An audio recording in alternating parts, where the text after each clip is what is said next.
Welcome back. What's up, man? I'm happy I could talk. This is episode 112 of the Jiu-Jitsu Dummies podcast. We're brought to you by Black Belt Digital Marketing. Anything you need to build your business on or offline, website design, Google Ads, graphic design, printing, we can help. Check us out at Black Belt Digital Marketing on Instagram or our website, bbdigitalmarketing.com. Request a free review of your online presence today. My name is Milton Campus. I am a brown belt. 3 stripes. 3 stripes. Third degree. Training out of South Florida. We got Bo behind the camera. Oh, Look who decided to join us today. What's up? What happened? Oh, I had a cracked tooth and it got infected, so I had to get emergency surgery. They pulled it out? Yeah, and then they had to carve out some jaw bone as well, and I got cadaver bone now in my jaw. Hey, nice.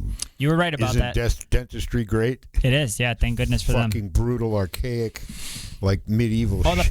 the power went out. The power went out while they were doing it. Yeah. And then he had to do a manual.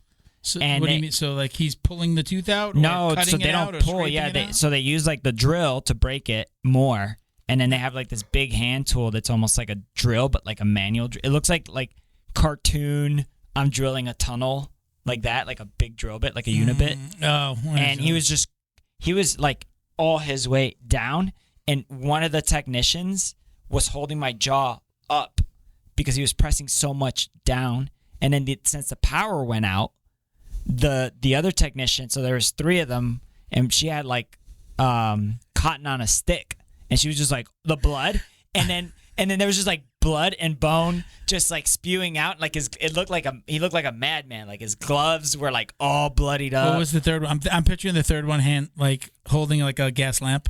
Like a kerosene lamp? No. He had a headlamp on. The doctor did, yeah. So the doctor had it, and he was like, "Oh, no te preocupes.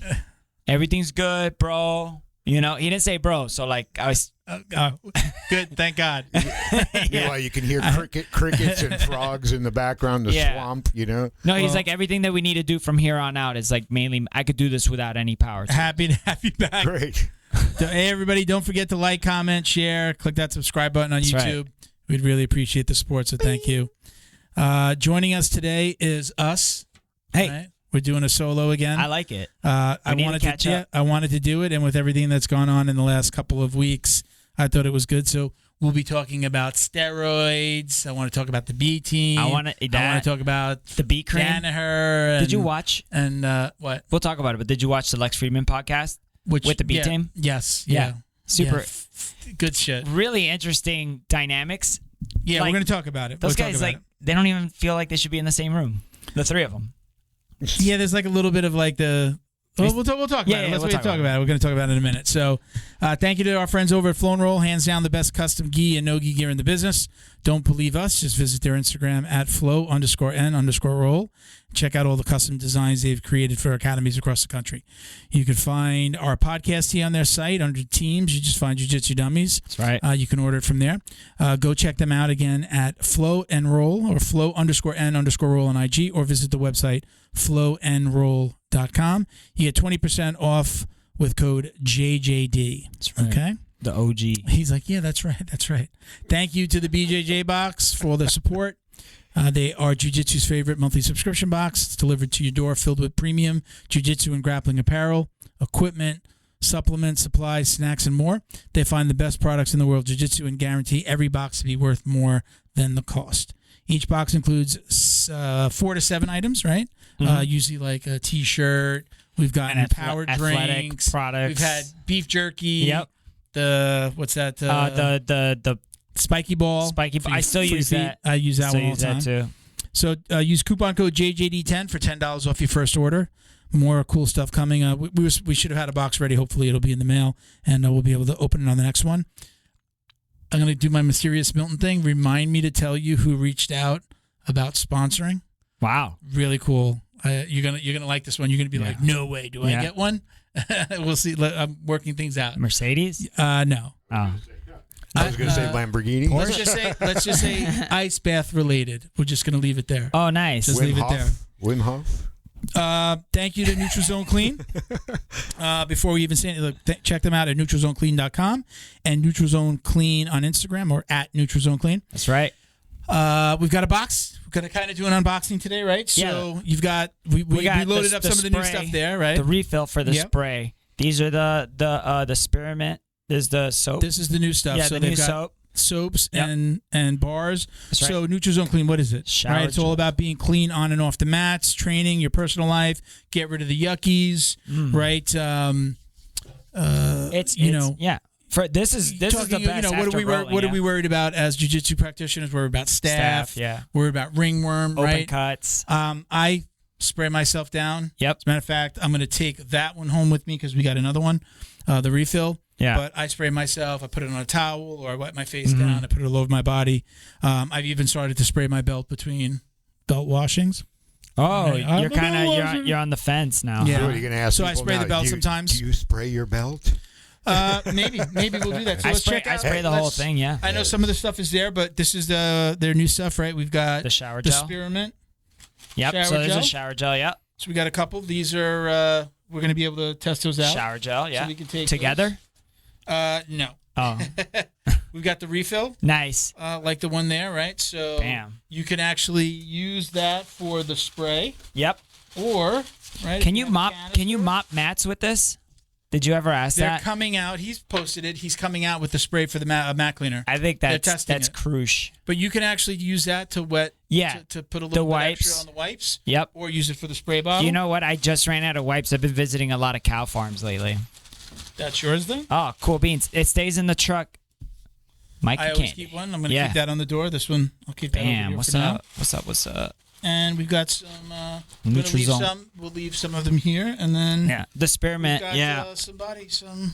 Yep. Their new Soaps. Their new body soaps, and we'll be able to test these out. I think he's got some other ones coming as well. He's creating a whole bunch. What else do I got here? Ooh, Soap. Oh, and I asked for. ¿Qué es eso? I needed a little something. Ran out of CBD a while. Oh, nice. A little CBD. That's right. Oh, look at that. 25% off with code Thank you, JJD. Unfortunately, I'm not going to share these with you. Yeah, no, that's for you, buddy. Those are the tinctures, right? Those are the tinctures. Yeah, that's right. My wife loves using that word. She likes to say tincture. Yeah, you know what else she likes? Right? So we also, we're sponsored by NutriZone Clean and NutriZone CBD. Yeah, but this is no CBD, nothing. This is just for hygiene products. Yeah. This stuff doesn't have any CBD in it. I learned a new word. I asked for a roll-on. Oh, what is it? Oh, I dude. told them what I was running out of. Yeah. So we got a roll-on. That was, dude, that by my desk is Thank the you, best. Mike. This is awesome. Mike and Candy. And then we got yeah, it's good. We do, but we need one for the table. Yeah, we'll keep one for the table. Yeah. I'll put this It's over a here. Mike and Candy show. So very cool. I love it. I haven't talked to the people in my gym for like 2 weeks, but they love it. Yeah, I mean, I keep this Some of at the the guys in the gym. gym No, start to order. I keep these two in the cubby at the gym in the male locker you room. running out of this yet? I might need another one. Yeah. You can't have mine. Yeah. So thank you to NutriZone Clean, Mike and Candy. We love you guys. Thank you so much for the support. Mike and Candy. You can check them out at NutriZoneClean.com. Mm-hmm. Website built by Black Belt Digital Marketing, by the way. I like Black Belt everything. Digital Coupon Marketing. code JJD for 15% off. That's right. All right? Yeah. That is right? Oh, 25% on the CBD stuff. That's right. Damn. Okay. All right. Is that everything? I think that's everything. All right.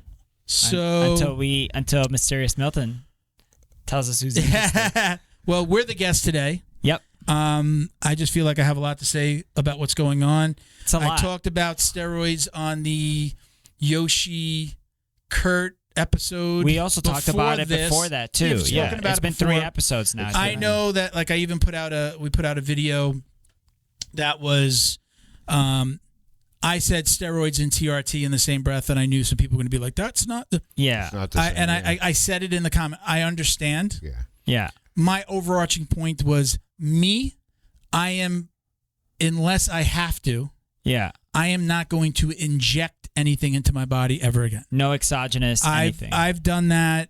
I've been talking to my doctor, my doctor or my urologist. Yeah.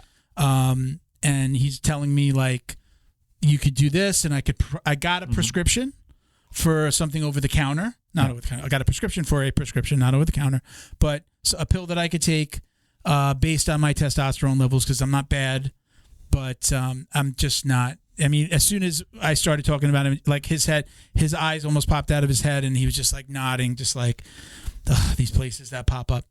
I take nothing away from it. If it's working for you, it's working for you. Obviously, all these people are out there. There's a lot of studies that support, but it's very responsible use, On the paperwork, I don't know if it was it was a brochure, not the paperwork you would sign. It literally, it printed out. It says, "We do not understand the effects of these drugs." Yeah, well, it's not regulated, so they kind of have to put that there. And it even said, like, for 15 years, something about the amount of years. And I looked at that and I was just like, see, I do know what happened to me. Yeah. Can I say 100% it was because of the things that I took? So I had taken HGH. Right. I did one cycle of HGH, but I had also taken D-ball. Okay. And Winstrol. Right. Yeah. Those are bad, dude. Yeah. Why did I choose that? Because that's what my friends were doing, and I was an idiot in my I had a lot of friends who did late 20s, early 30s. Yeah. Fast forward again, 7 years ago, I think, it was 2017, June 2017. I had a heart attack, never had any high blood pressure, never had high cholesterol. Yeah. High cholesterol did run in my family. Aunts and uncles have had heart problems. Neither one of my parents or grandparents had heart issues. Right. So one of the mistakes I made when I would go to the doctor and they would ask you those things like, anybody in your family have heart? And I would always just go up the tree. I never went out to the branches and maybe I would have been tested for other things and things would have been caught. Basically, I wound up being 80% blocked on my main artery. Yeah. Again, never had high cholesterol, never had high blood pressure, anything, nothing. And I told the story very briefly that when I was going to the hospital, when they were taking me from one hospital to the other to get stents put in. Yeah. When I went they basically brought me right into the room. They prep you for them to go in. They go through the vein and they go into the heart to, check and, it's all like endoscopy stuff. I'm not the best. Like Ray is he knows every little intricate part of everything that when he goes to the doctor, and I probably should. They do it through an artery. They go in, but they use the little bag to clear the arteries, and then they have to put a stent in because it could collapse. Right? That's basically. They use a packer. They use a packer to not. Yep. I had 3 stents the first day. Yeah. And then they went back in and they put one more stent. Got it. Now I have 2 stents on the main artery. It was so blocked that one of the main arteries. Yeah, one of the main arteries. Because you have 4. And then there's stents around the other part. I even carry in my wallet. They tell you exactly where they are, and it tells you what kind of the brand they do the stent ask is. you that. I carry it with me. They're like, you should carry this. I take pictures of it. It's in my phone, and I have it in my pocket. So what I was saying was, again, I took things. When I was on that table, that the doctor came in, who is well known in the area for this is her thing to to do stents. She came in. I don't even remember her saying hello. She looked at me. I remember what you were gonna say. And she was just basically like, have you done steroids? And I was just like, I nodded yes or said yes. And she was just gave you that look yeah. And that was it. And they're already I'm starting to get knocked out. They don't put you out 100%. And then they go in and they do that. So D-ball and stuff like that, that's the stuff that pro wrestlers are dying of. That's the stuff, the science, where we are scientifically now with HRT, hormone replacement therapies. Yeah. Dude, they do so much work. They'll take your blood. They'll tell you to change your diet. They'll tell you to maximize your sleep. They'll tell you to maximize your. It's a whole process. Before you even get on it, they want to establish a baseline. They want to, but I don't think that's even the problem. I think what brought up this discussion, the problem is how infantile jiu-jitsu is in terms of a professional sport. Because you could go. Well, I mean, Alistair Overeem at what is it, Glory? I think he's in because he's over 40 and he's not in the UFC anymore. He just got suspended for popping hot. Okay. I think at Glory, and then now we had what happened to five BJJ professional black belts. I was like, I don't even know why the IBJJF would even call them professionals because they don't have a professional anything. We're gonna get there. What do you mean we're gonna get there? That's the problem. Well, we're gonna get there. Well, what I'm talking about though is the effects. So we're going to get to the effects. Yeah, I don't. The effect, when I'm talking about it, I'm talking about why I'm against it, not just but yours is anecdotal. It's not really scientific. On the the taking steroid side of things. If you want to take steroids and compete, that's great. But you should be competing against other people who do steroids. That's my take. Right. But I'm just saying, people that are doing it, and there's a lot of conversations about like, should I do it? Should I not do it? Yeah. This is why right now in my life I wouldn't do it, because I've been down that road one time already, and I've gone that 15 years, and I had these negative health. Not only did I have the heart attack, but I had to have surgery. I had lumps in my chest. I had I had to go through all the shit, not just the heart attack. Right. So when somebody's asking me if they should do it, or like everybody's doing it, I'm going to try it. I'm nervous for myself because I've been down that path once. Am I going to do it again and then in 15 years be in the same boat again where I'm unhealthy? Right now, I've gotten they tell me I have a normal heart. I've talked about that on the show as well. If it ain't broke, don't fix it. Yeah, if I'm going to do, and I got to take medication. I got to take, shit for my cholesterol. Like, I have to take shit, and am I going to take more shit? Yeah. Now, do I want to walk around all ripped and in practice and be beaten up? I don't know that I'm there yet. Yeah.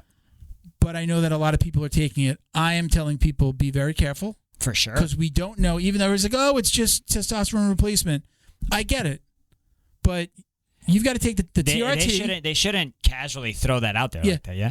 People are taking TRT. I went to the same place that some of these other people went. And again, I take nothing away. If you're doing it, you're doing it. I'm not saying that the effects aren't there and that you aren't seeing the effects. What I'm saying is, even on the paperwork that you look at, and maybe that you even sign, it's telling you that they don't know the effects down the road. For sure. And then it's also, you're taking the TRT, but then it's you've also got to take this. But they have to put that there legally, right? You go buy vitamins, right? Or protein powder. They say this is not an FDA approved. They say the same thing. You're not signing anything. You're not signing anything that says, I understand that this vitamin is not going to... but the claim. Okay, but it's a medical procedure, so then they have to follow certain protocols in order for them to let you do it. That makes me nervous when you're taking the TRT. It's way higher risk than taking vitamin D, yes. You've got to take things for estrogen.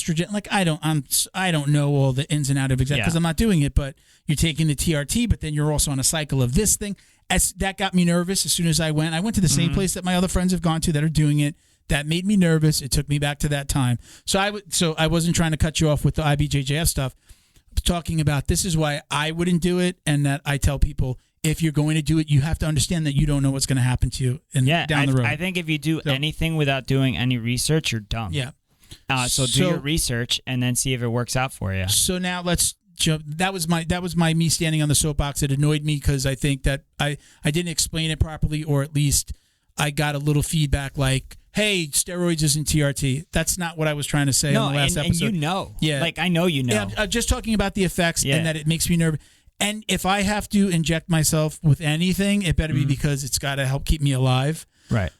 So it makes me nervous. Or improve your quality of life. Yeah, it makes me nervous for other people that are they're seeing other people that are jacked. And great. I'm not saying that it's a bad thing for you. I'm just saying it's a bad thing for me. Thing is, and when I'm asked for my advice, I'm like, that makes me nervous. And there's other ways. And you have good advice because you said it. You went into it when you were a young man and you were very uneducated in regards to that particular part of of your fitness journey, and that should also be your thing. It's listen, I did something really dumb.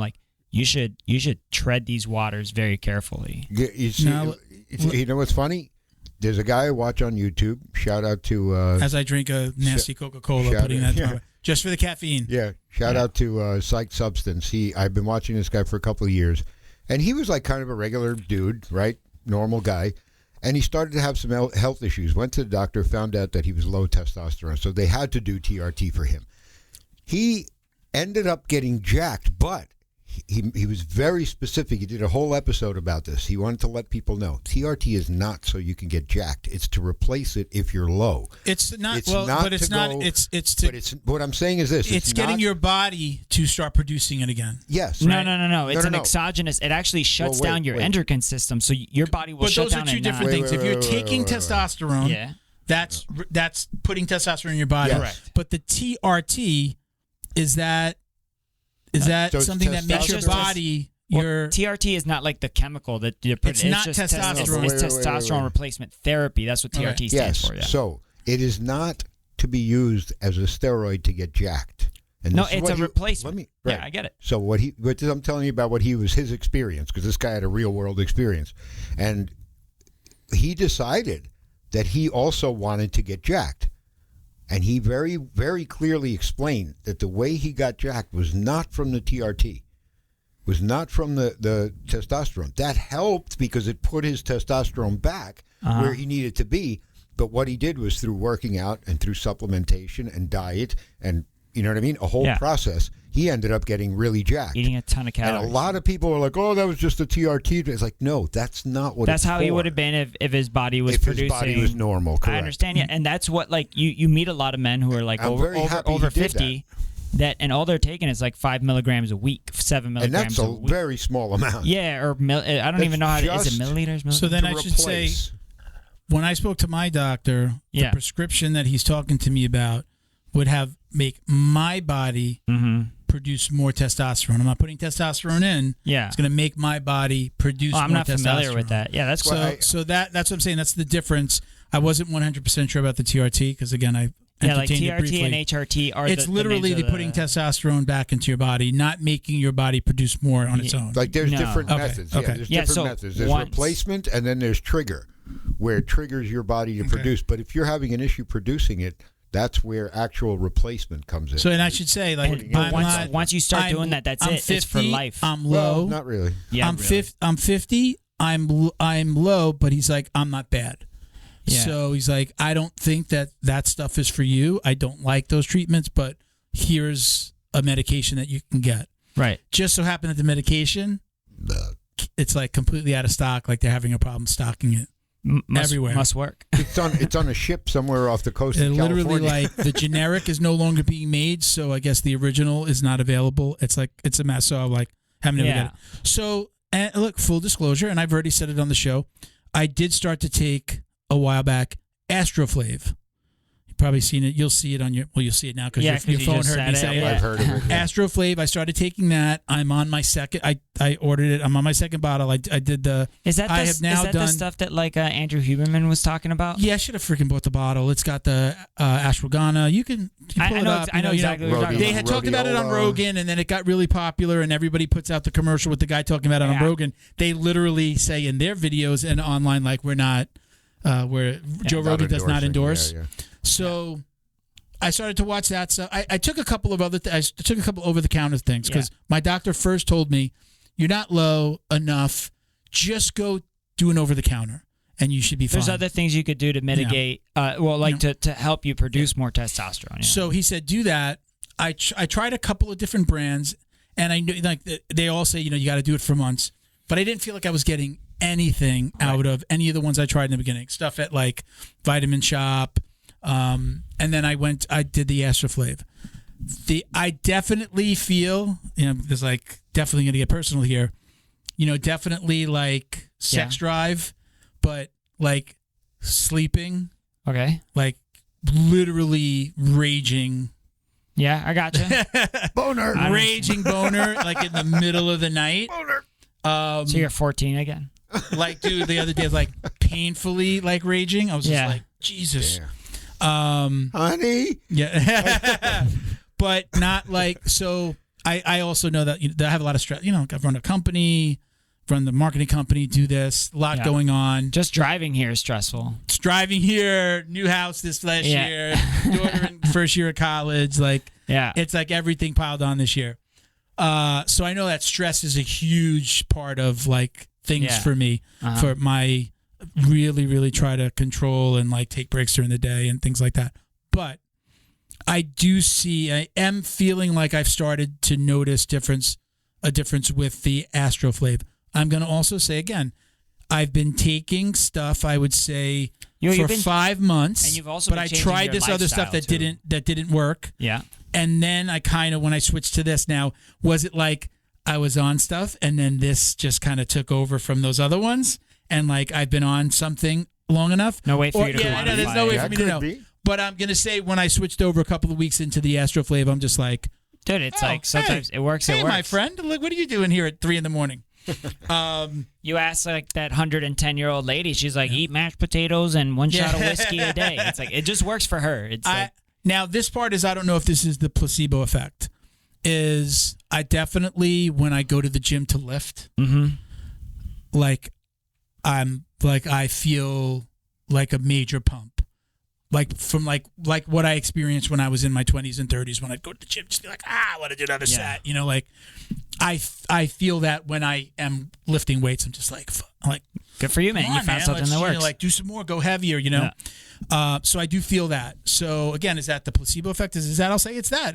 Even if it's the placebo effect, it's because of that. I bet you what you're taking is not USADA approved. I don't know. I got it. You can look at the ingredients. You probably know more it's about not the that ingredients. shit than It has to have like a badge. Yeah.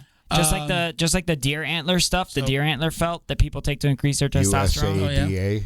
USADA, yeah. Yeah, USADA. USADA. Yeah. USADA. Yeah. Oh. Everybody, that's what we're talking about. We're talking about that. So we're about to get into the whole USADA thing. So anyway, I look, there are a lot of people that listen. I know. We speak to them online. I know you get messages too. Yeah. I know specifically when I talk about this stuff, I tend to get messages. I want it to be a little bit more clear. I know, we're talking and we're jumping in on. No, we're laying a foundation. Definitely laying a foundation because this is our opinion. It is not. But I feel like a lot of people share this opinion, but this is our opinion. Yeah, definitely. I'm also saying this, so I'm speaking from experience, my experience. Right. I did these things.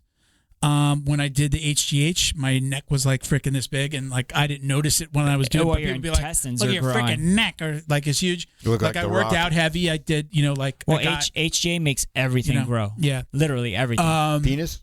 Everything. Really? Everything.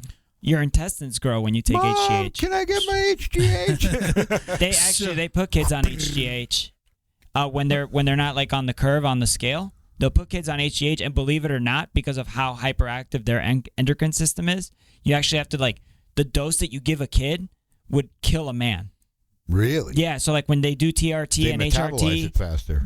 Whatever happens to their body, because I've heard about this, and I have a coworker that his kid has to be on HGH to get back on curve or whatever for their growth. Right. And he's like, dude, they make them take the dosage is way more than you would prescribe to a man. Do we need to say the whole we're not doctor? I think people have figured that out. What? Look at the sign. When we say the crypto stuff, not financial advice. Yeah, this is not health advice. We're We are not medical professionals. I'm just telling you about. We're not boner. We're not. That's part of the problem. I never talked to anybody about doing any of the stuff that I put into my body before. I'm taking this over-the-counter stuff. My doctor said, find something that works for you. Right. Do the over-the-counter stuff. You'll be okay. Yeah. And they sell liquor. They sell liquor over the counter. You kill yourself with that. So okay. So let's talk. So if we're going to talk about steroids, I got to at least this is what I think about it, and I believe that I have like you said, some people think like me. I have a valid opinion because I've been there and I know the bad stuff that it does to you. But now let's talk about what happened in sports. So in sports, right? So now we fast forward to the last couple of weeks. Yeah, we had 5 competitors that were given by the IBJJF. When you're a professional black belt in IBJJF in the adult division, I believe, there's random USADA testing. Okay. And then is that what it is? Is it you're a pro? So does that mean black belt? Black belt only. Black belt. Okay. Right. Those are the ones that get tested. You could be subject to. They're telling you it's random drug testing. Exactly. Okay. All right. I didn't know about the adults. But what I think because I made a comment and then I was in a discussion with somebody online that told me the rules. It might actually be every black belt professional that wins, that podiums, gets first or second place. I think. Gets tested no matter what. Okay.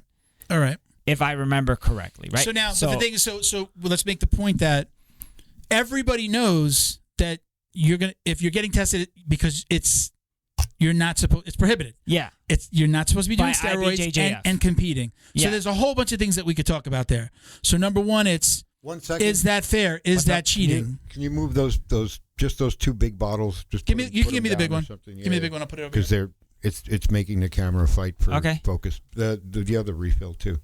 Move this? Yeah. Move it where? Give it to him so he moves it off. Okay, cool. Yeah. There you go. Much better. Thank you to Feito IT and AV, specializing in commercial and residential automation, security cameras, CCTV, POS, and more. Check them out at feitoitav.com or call 305-428-2515 and let them know the dummy sent you.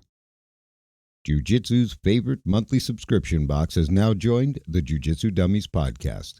The BJJ box is delivered to your door filled with premium jiu-jitsu and grappling apparel, equipment, supplements, supplies, snacks, and more. The crew at the BJJ box find the best in the world of jiu-jitsu and guarantee every box to be worth more than the cost. Each box includes 4 to 7 items you're going to love. Visit thebjjbox.com and use code JJD10 to get $10 off your very first box. And give them a follow on Instagram at thebjjbox. Neutral Zone is Combat family owned, so they know you need to keep yourself and your equipment clean. They created Neutral Zone Clean wipes and sprays for just that purpose. Neutral Zone products are formulated to reduce the risk of bacterial and fungal infections. Whatever's making you sweat, weight training, rolling on the mats, yard work, or just working around the house, Neutral Zone Clean wipes and sprays can make you feel and smell refreshed. Use code JJD to get 15% off your online order at neutralzoneclean.com. While you're there, sign up for their newsletter to receive the latest info and updates on product launches like their new shower gel and soap bar coming soon. Are you Neutral Zone Clean? Special thank you to the crew over at Flow and Roll for all their support. Flow and Roll is renowned for their incredible no-gi rash guards, shorts, and leggings. Flow and Roll has quickly become the premier custom apparel provider for academies big and small throughout the United States. Reach out today to discuss your custom order and ask about their incredible pre-order program. You can send an email to flowandroll@gmail.com or visit their Instagram at flow_n_roll and shoot them a direct message. And yes, they can create an awesome custom gi for your academy as well. Visit flowandroll.com to check out their awesome designs, and while you're there, pick up a Jiu-Jitsu Dummy signature tee exclusively at flowandroll.com. And remember, you'll get 20% off your purchase of t-shirts, rash guards, or gis with code JJD. Well, my point is, There's a lot to unpack here. yeah, I mean, there's multiple levels. I got points. You're Can I give cheating. Is it cheating? Yes. Yes. But it's cheating for everybody because you could randomly get tested at purple belt as well. So if you get caught, should you be out there bitching and complaining that, oh, well, I got to do it, and I've got to do it, I'm older. We know what people have said in the articles. But, I mean, nothing is black and white. Nothing, including the sport. First of all, okay, somebody that we all know down here in Miami, right? Cyborg was one of those people. Mm-hmm. Now, Cyborg is a over 40-year-old male that's been competing forever, has one of the biggest gyms worldwide because he has gyms everywhere in the world. IBJJF hosts everywhere in the world, right?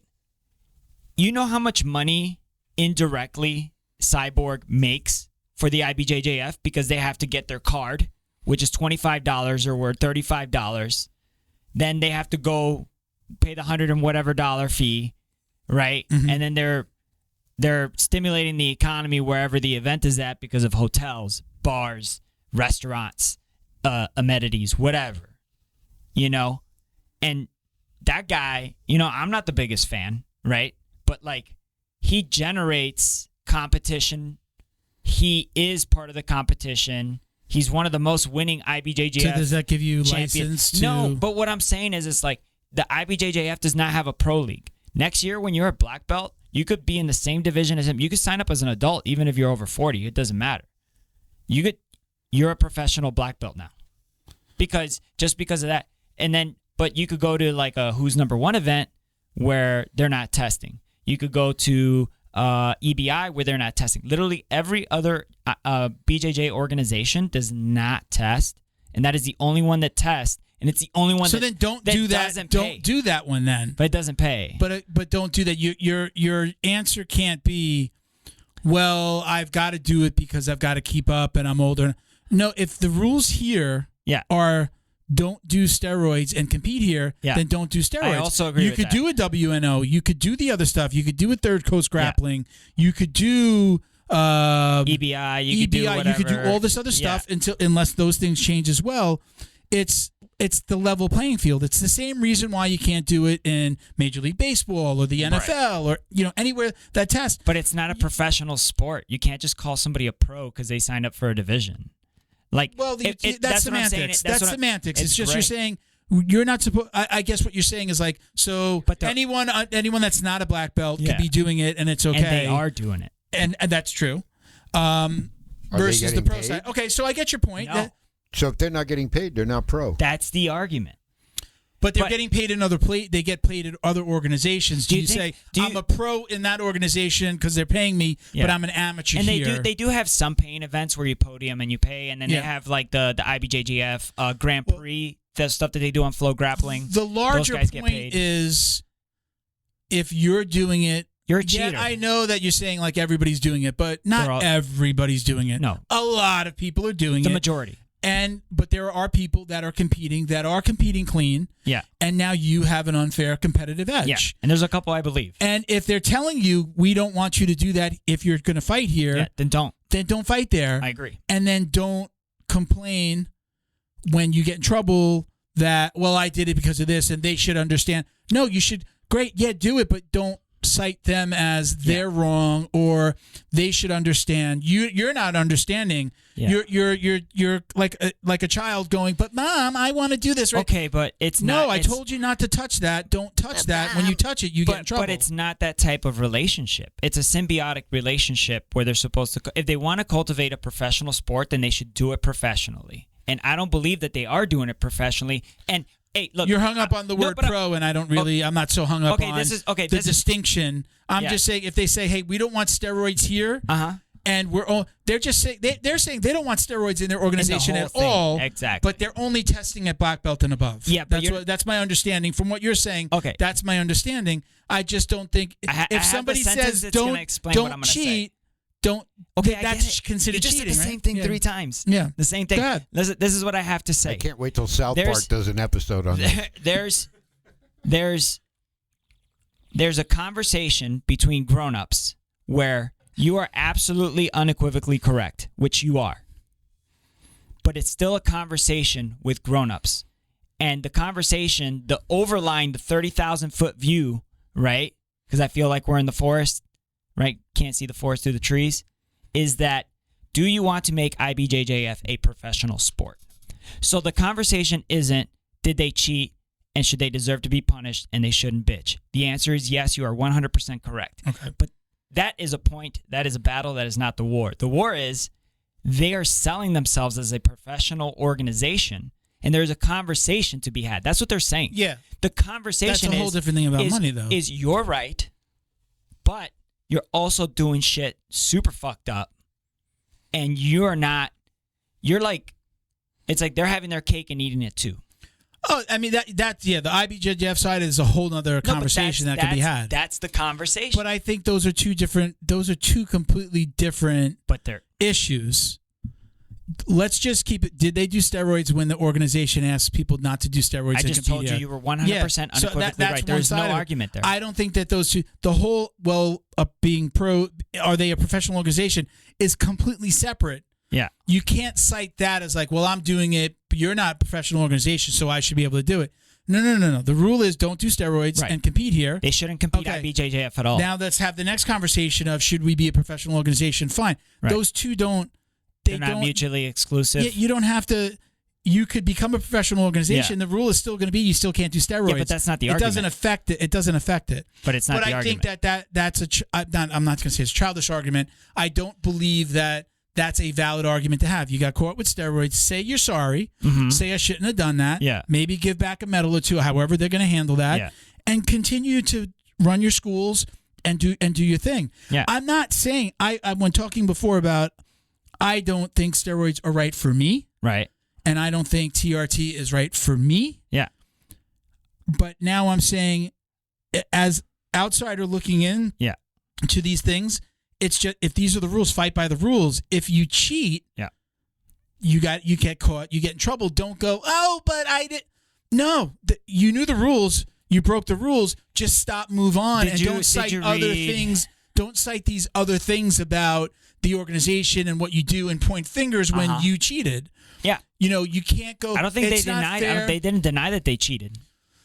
No, but they tried to say make the argument that I made.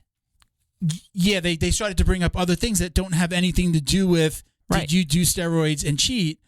and run away and not be on the podium and like dodge the USADA guys. Like, right. There's all of that side. Yeah, but like everybody knows that already. There's a conversation to be had. I think the IBJJF and all these schools that are worldwide are getting to a point where I think what we've talked about for several episodes, going back a couple of years now, which is because the IBJJF thing isn't new.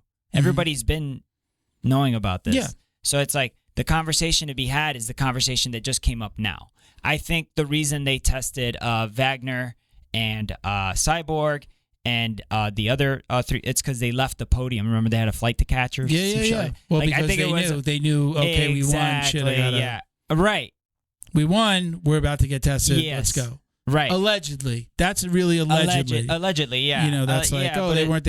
I didn't understand until you read the articles. I didn't understand it when I saw the podium of like the third place guy there and the first and second place guy aren't there. Look, I'm not an engineer, but I could build that bridge pretty easily, right? But again, that wasn't the argument. What I'm saying is like everything that you said is correct, and I agree with. Okay. And I've always agreed with it. And the thing that you say about steroids as well, people who are doing it without research, also these perfectly fine 25-year-old athletes that are doing it, even younger. I think some of these younger competitors that are brown, purple, I know that they're geared up. Sure. You know what I mean? Yeah. And they're in their 20s. Because why? Because IBJJF is how it's like a social media app that they use. You know, like they go to IBJJF because IBJJF promotes like hell.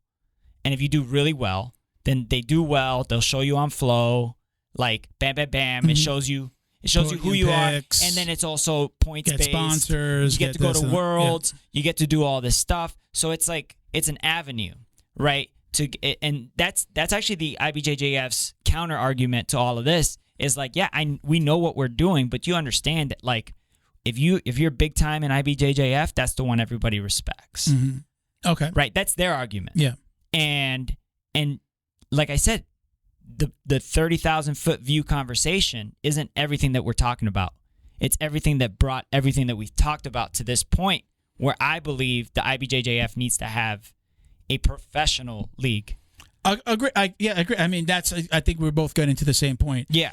And I also believe but it won't work. But you know it won't work. We're in a world where I believe you should also have the steroid division. I'm not even trying to be funny. These guys over here these are the natty guys, and these are the guys that are geared up.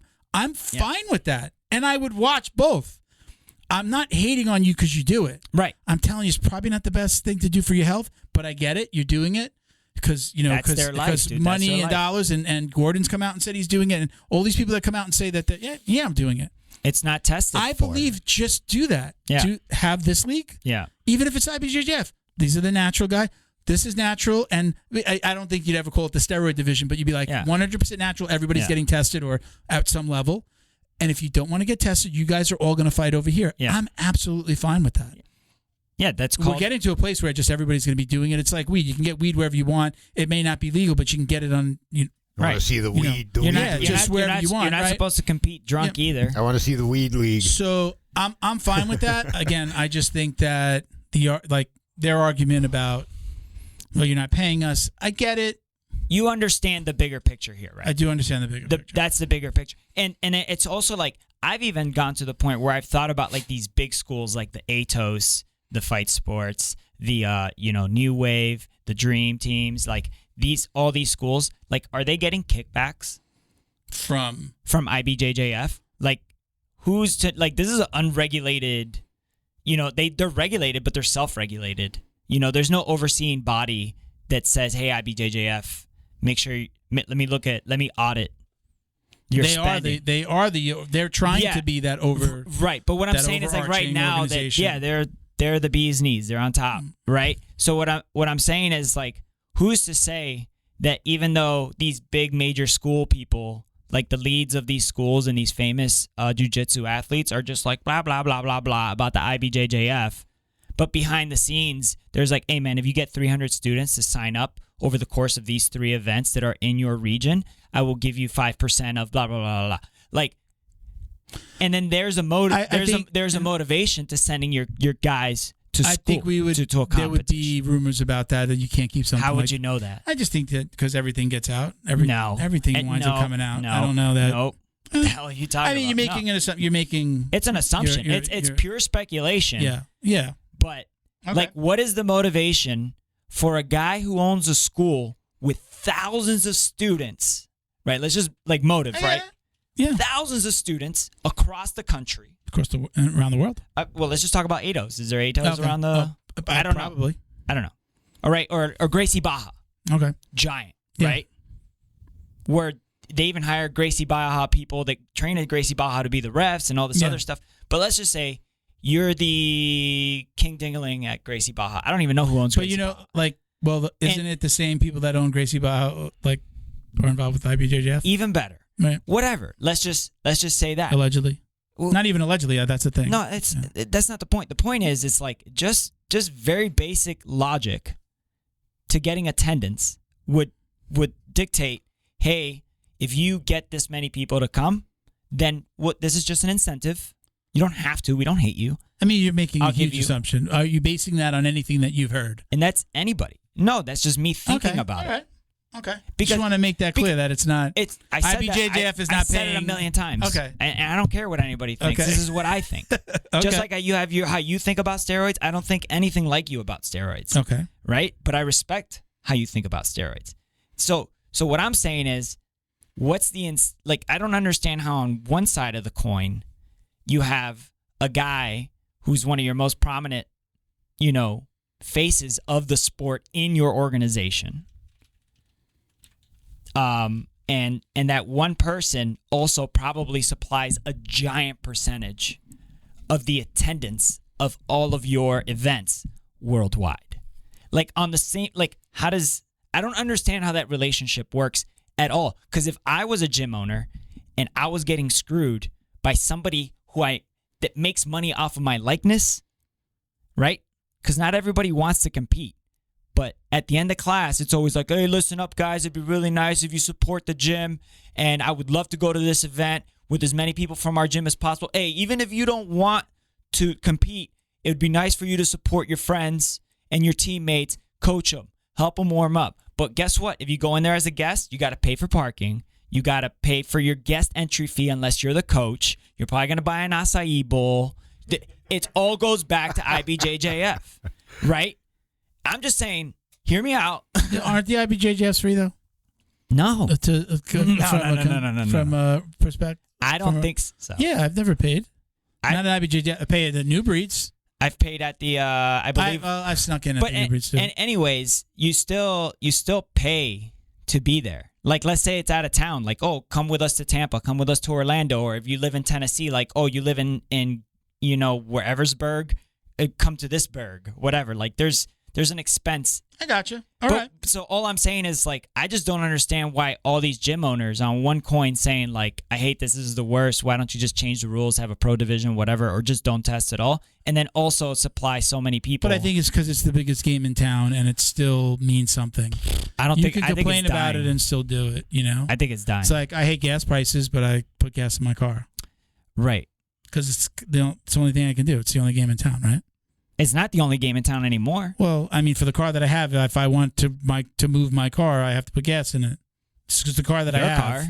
It's the car that I have. That's not a good analogy. Here it is, because I could buy an electric car, right? You could. But I have this car. Yeah. Well, if I have a gym and the IBJJF is coming like right up the road, and the alternative is New Breed, which is super small, or the Nagas, which is smaller. Like their disorganization level is real exactly, up there. Right? So you got to go with the better game in town. I'm not saying that I'm like pro IBJJF and I love their stuff. Yeah, but we're talking about professional athletes. We're not talking about Miltons and Miguels. We're talking about the tippity top. That is not the biggest show in town in jiu-jitsu as a professional athlete. I think WNO is. Yeah, but I think one championship is. Yeah, but you can't do a tournament. They're not doing my students can That's sign up why for a you tournament. need the Jiu-Jitsu Dummies series, No. which will be So Thanks. I mean, those are different. WNOs is it's you've got a fight, not a tournament. But they system. don't. Yeah, but what that's I exciting. understand what you're saying. There are other games in town for the pros. They pay money. But there aren't other games in town for my whole gym to go, from the 5-year-olds up to the adults. But that's not the conversation we're having.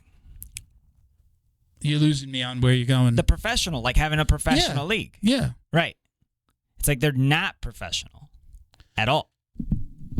Well, okay, so I got an It's example. totally it's I got an semantics, man. example, They're I got pros. an They're making example money in for one you. organization. They don't make it in the I got an IBJJF, example but they're for you. handling like pros. I get it. But it comes back to, I thought that if we were talking about a subject or answering a question, is it cheating? Yes. Okay. So, then we're going to move on. Okay. We're going to move on because I got a lot of other stuff that I want to talk to you about. Okay. So, did you listen to the Lex Freeman stuff? I did. B-Team. Did you listen to like Danaher's last one? Yeah. I still have it's like 4 hours and 45 minutes Yeah. of a podcast. I'm still like on the The last one hour. with Danaher was the one that also had Gordon. That was the in one it. before. He's that. done another one. He's done I another know one with after the that. B team. Yeah. There No, was just Craig imagine- Jones. So there's a newer Danaher one. Mm-hmm. The one where he did it with Gordon and With the cowboy hat.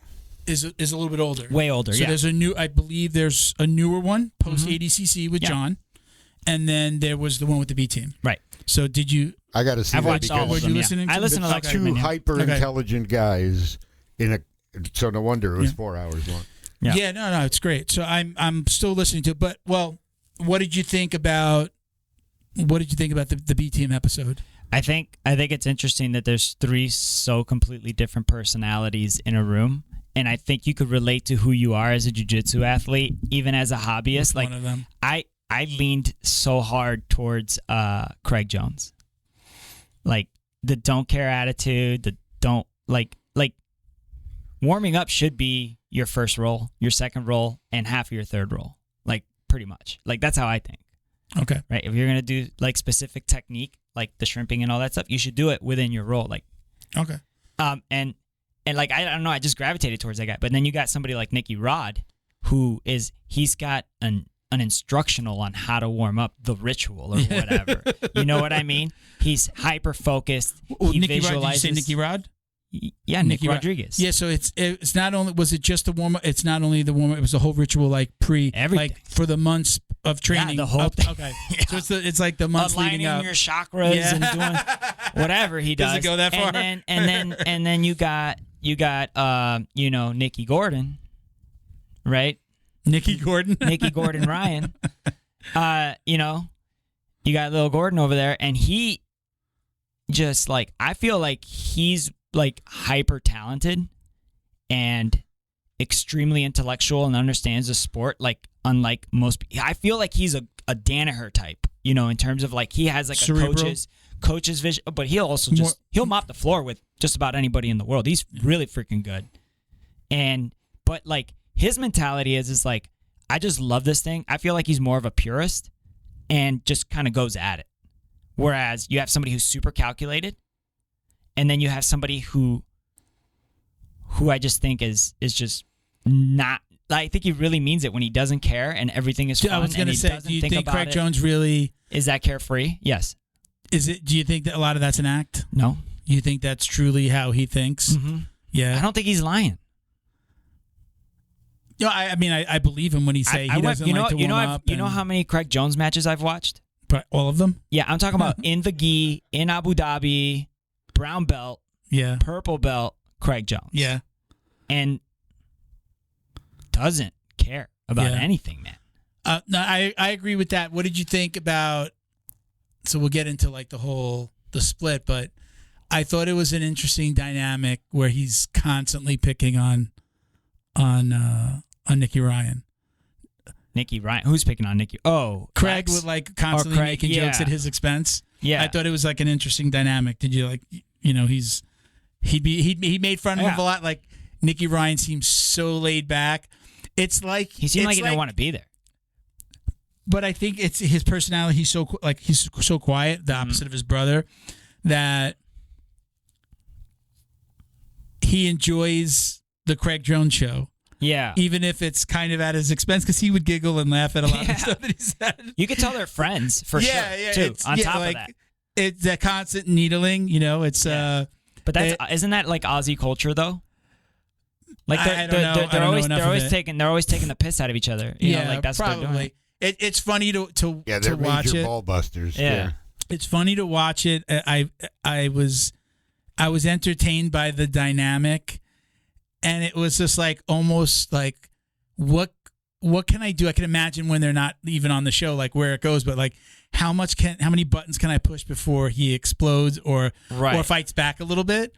But he just seemed like he enjoyed it. Like nothing was. Nothing was going to get him. I feel like he knows better because if he breaks, then Craig knows he won. Then right. So like, it was entertaining to watch. This could be going on for years. You know what I mean?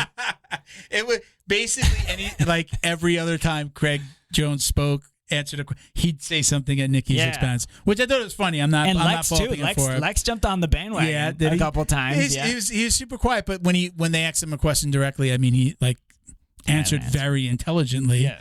I do see him out of all of those guys, including his brother. I kind of feel just like hearing him talk was probably like the most like Danaher. And I think maybe because he started with him for so young, he was the most impressionable. And like he did, I think kind of look at him as like a father figure. Naturally looks like he just has that same feel. I feel like he's gonna be like an amazing coach right? or something or a developer or something like that. Yeah, he may not rise to the level that his brother has risen to, but I think from the coaching perspective, I think we'll hear more about. Just really hazarding a guess definitely he's top 1% of a jiu-jitsu athlete. He's going to wind up being like the one that we talk about after their careers are done, after they're not like when they're in their coaching careers. I feel that. Yeah. I kind of feel like he's going to be that guy. Me too. I don't know that. With that, again, you're judging it from the outside. Yeah. When you watch Gordon Ryan and the way that he talks and the way that I feel like my next thing was going to be like, who's winning this whole online battle between the B team and Gordon Ryan? As of this morning, Felipe Pena is winning that thing with the cappuccino toilet bowl thing. Woo. We might have to have Bo put that up on the screen. Funny is funny, man. Yeah. I think, when going back to the coaching part of it real quick, like when when Gordon Ryan is talking about himself or whenever he's being interviewed and he gets into that place where like, I'm the best, in my mind or when I'm watching it, I feel that he's so uncomfortable saying those things, taking those shots at the other people. Mm-hmm. There's like this uncomfortableness in his face of like, am I coming off right with this? He's good. Yeah. He's good on the social media. He's good when he writes his stories. But when he's talking about it, it kind of feels very fake. I don't think that he's that bad of a guy. I'm saying fake. And I've met him in Gordon person. Ryan is a nicer guy than we see, and he's really trying hard. He's really got to push himself to be the heel. Yeah. And you can see it in his mannerisms. I think that I'm a good judge of that. A lot of people probably think they are. You just see it in his body language when he talks and just the way that he moves. He just looks uncomfortable when he's doing it. I also think all the guys in the B team are the same. I feel as far as like all this shit talking and everything, we're talking about it. I mean, but this is an act. That they're uncomfortable doing it? I think, except for Craig Jones. I think Craig Jones is completely in his element of teasing and fucking 100%. With people and the Gabby Garcia 100%. Stuff and messing with Nikki Ryan. Like I follow Gordon on Instagram, and as a non-jiu-jitsu guy following Gordon, he comes off as a much nicer guy than he tries to represent himself as. It's different when you see a picture or you see a social media or when he writes something. I think he comes off the different. Rest of jiu-jitsu to think he's a wuss in any way, like he's soft. He's not a wuss. Like he doesn't want them to think that. Yeah, that's what I'm saying. Okay, yeah. Like he's too soft. You see that? Like Craig Jones doesn't give a fuck. It's like a Kobe. Craig Jones does not give a fuck. He's been out there with basically like with a thong on. He's been out when there. He lost the arm wrestling competition with. Craig Jones really doesn't give a fuck, and that's his personality. Right. I believe that Craig Jones is being himself. Gordon Ryan is not being himself. He's also self-deprecating. Gordon, you are a nice fucking guy. Yeah, he just comes off like that. This is hard for you to be the heel. Yeah. You are a much nicer guy than you're coming off. And I see that. Yeah. I don't. You know what? If The somebody nice told guy me, like you know that? what, you're a nicer guy, that you're a fucking nice guy, you son of a bitch. You know what's right? cool about Like it's that? like I'm compliment. Like Yeah. I wish that it makes me uncomfortable watching it. Plus, I just don't love the whole bullying thing. Yeah. But he's a nicer guy than he is. Now we could go to like what. This is the first time in those interviews that we're actually hearing, like, they won't say it, but it's we long form. We didn't know. Did we know that it was brother versus brother that broke things up? Yeah, there was until these podcasts. There were rumors, but did we ever hear them say? I think there was a leak of the lawsuit between Gordon. Oh, there's a lawsuit? Yeah. Oh, see, I didn't know that. Yeah, I saw a leak. I didn't know that. Of like legal like litigation against his brother. Okay, for like really? using his likeness or something like that, if Oh, I remember wow. correctly. I know that like Danaher had talked about Remember it. he said, did you get to the part where Nikki Ryan is talking about like I spoke to him for the first time in 2 years. Yeah, no, I watched that whole episode. Right. But what I'm saying is like I need for to you not to talk to your own flesh and blood for 2 years. Yeah. When you spent every single waking moment with them. Yeah. Up Yeah. until that point. Like cordial. Yeah. It's something. I mean, you're talking about you grew up in the gym. Like this is not like when you not only they didn't always hate each other. You're And around. they still don't. Yeah. Like I have a sister, 2 years older than me. You wake up in the morning, you go to school, you do your thing, you're in that. Like these guys are literally together all day. Yeah. Like when you would have gone to school, like he dropped out of, right? He said he dropped out of school. Like you're with each other all day, every day. Same house. Like, Go to the same house. Same like you're car, training multiple times a same day. traffic, like same train. I mean, most siblings don't even spend that much time together. Dinner tables, right? Everything. Actually rolling and training together, right? So it's kind of crazy. I feel this is the first time I got that little nugget of, it was because of them. I know Danaher had said some stuff on one of the previous podcasts, but I don't know that I really understood that it was them. And even like Craig Jones said it, and it wasn't in a joking manner at that point in the podcast, but excuse me. He's saying we chose to go with Nikki. We sided with Nikki. Yeah. It was said in seriousness. It wasn't like I don't think they hate each other. Yeah, well, I think like it was like we chose a side and we chose Nikki's side. So like Danaher on this last one, I've gone through most of the podcasts where he's talking about there was uncomfortable and there was tension, but I didn't realize that it's centered around the brothers. The breakup has really centered around the brothers. Other people might have left for other reasons. And who split with who also is also like Nicky Rod, same bracket as Gordon.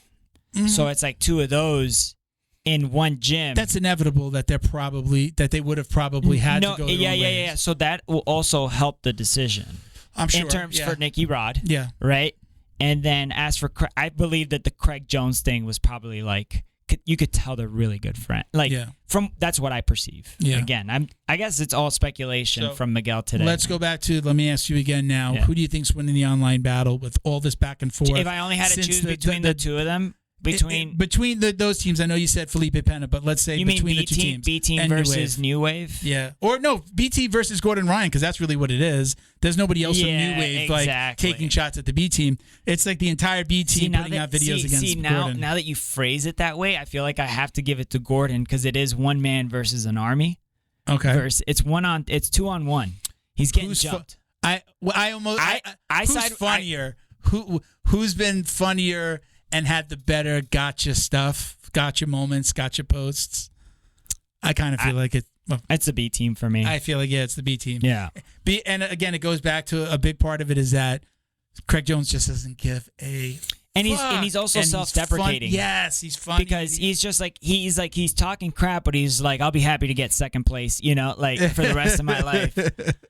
It's always funny, like you be watching Craig Jones and like the camera's like pulling out, and you're like. Okay, he's going to be naked from the waist down. Yeah, something.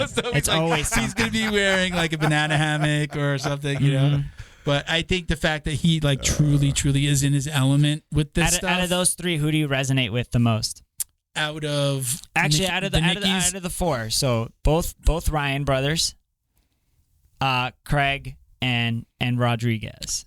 If you had to like pick like how in jiu-jitsu you're either a shark, a gorilla, a lion.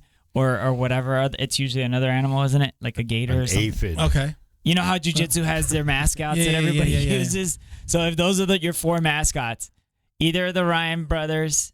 I'll go. Who do I like? Who do you resonate with the most? Yeah. Craig Jones. Same. Because I'm just like I love the constant teasing. I do that with my own family. Yeah. I do that with my He's wife the and people's my champ. daughters. To me, he's the people's champ. Yeah, you know what I mean. Yeah. He's the people's champ. He's the guy. If I had to delete everybody else's social media, I'd want to still follow him. That's a good way. That should be like a question we ask. If you had to delete one of these 4 accounts, follow one of these guys, 4 accounts, which one would it be? Yeah, it would be Craig Jones. I don't want to miss what he's going to say about Gabby Garcia or Gordon. You know. Yeah. The post the Pena post was funny. Yeah. I don't know if we'll be able to put it up on screen at some point, but it was. It was like after 2 weeks of diarrhea.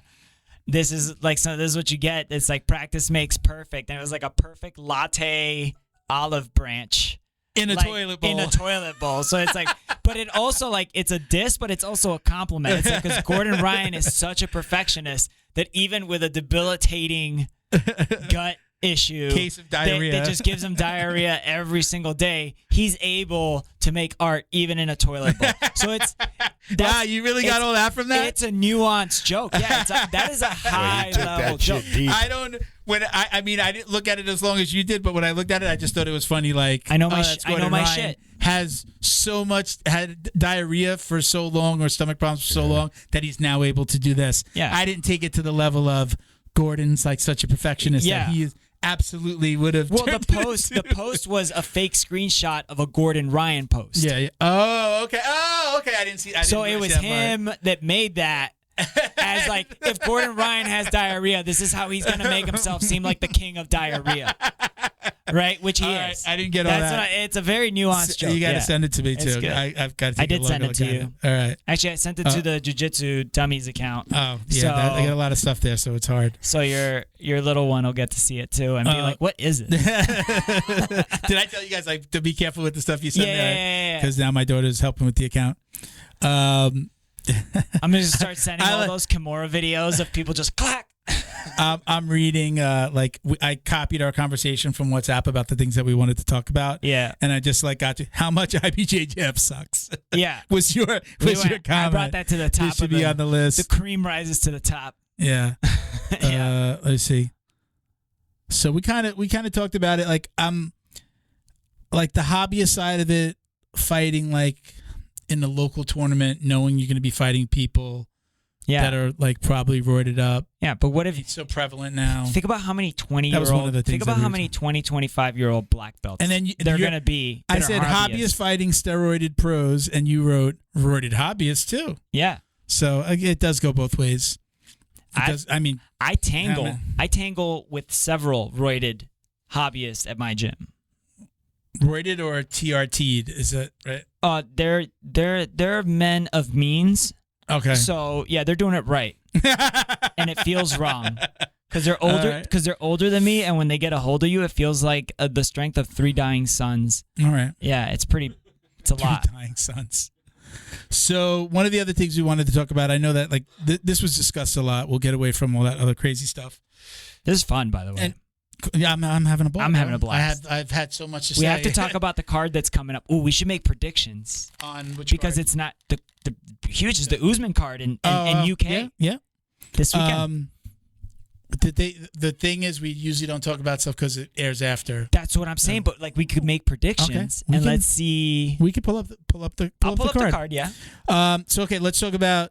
We talked about this a lot. I don't know that we've really gotten our full, or you probably haven't gotten your full opinion out because I know that I've given mine. The rolling hard and winning practice. Yeah. So I had a conversation. There's a white belt that I roll with regularly now. I usually drill with him. He's a bigger guy, probably my size. Yeah. Probably right around my weight. And it's funny. It's on usually, top of being how people partner up. Yeah. It's like the ocean parts. And it's me and him, and I'm like, "Come on." He's your IBJJF. We've been rolling together a lot, yeah, and or at least drilling together a lot. And I do what I enjoy the whole he's brand new and hey, do this and hey, little big guy trick here and there. And he's definitely he takes the information. Yeah. Like not sometimes people are like, all right, whatever. So not only Well, you're Mysterious Milton, you're Milton the mentor. I like it. You like teaching, so I do like it. I know you enjoy it. I like it when somebody's willing to like. Is he your size too? Right? Yeah, he's about my size. Okay, that's great. He's a big dude. I would take. I would say he might even be a little bit. I would take your heavier than me. advice. I mean, all joking aside, I've learned a lot from you. You know what I mean? I appreciate that. Yeah. So I had the conversation with him the other day. Like, we've been rolling together enough because, right, you do your drilling and then you do that first roll. And I think, I don't know if I did a neon belly to him. I basically submitted him hard. Yeah, I know what you mean. Like I rolled hard back. You got he was rolling so hard. He's still a new guy. I didn't feel comfortable enough to tell him till recently, like, just so you know, this was like 2 classes ago, I said, just so you know, if you calm down a little bit, I'm going to calm down and I'm going to let you practice your technique. Yeah. But when you go like this, I've got to protect myself, so I'm going to go hard. I'm going to get you into you're giving him the cheat position. code instead of him having. Yeah. You don't think he would learn that lesson by himself? You just smash him a couple times? I smashed him enough that he wasn't getting it, and I think there's some guys that have like, well, I got to roll harder because Milton rolls hard. I gotcha. And I explained to him, I said, just want you to know, if you calm down, I'm going to calm down. I said, I'm always going to roll. I forget who said this, like I always roll. Like, yeah, like I like that. So I've been using that, and I guess I was kind of doing it, but I didn't necessarily. Can I just stop you say 1 it the way second? That he said it. Go ahead. Did you see that Piro's? Did you see his account got hacked? Not hacked. Somebody made an imposter account. Yeah. Yeah. The balls. Yeah. I mean, that's like the guy who could actually. He's like, that's not my account. It's like, but that's like the guy who could actually make a phone call and go like, please find out who this is. Yeah, right. Don't tell me his real. I want to know his address. You know what I mean? So for those who may not have heard that episode or don't know about George Piro, former FBI special agent in charge in Miami. Yeah. Who is a jiu-jitsu practitioner. I believe he's still a purple belt. Yeah. Competitor. He's doing great. Professional competitor now. Sure, yeah. And somebody who could call in a drone spoofed strike. His account or whatever. No, they're set up their own account. They're trying to make money off his likeness. Yeah. So they set up their own George Piro account. And he had to put out a post that said, "This isn't." How funny is that? That's crazy. I think that was a warning shot. I think that's what that, because the next one's gonna be like a counter a literal shot. Yeah, a literal shot. All right. So back to what were we saying about the winning practice? You were talking about winning practice. Yeah. You were saying if I. So I follow that George Piro. You roll here. I go. Yeah.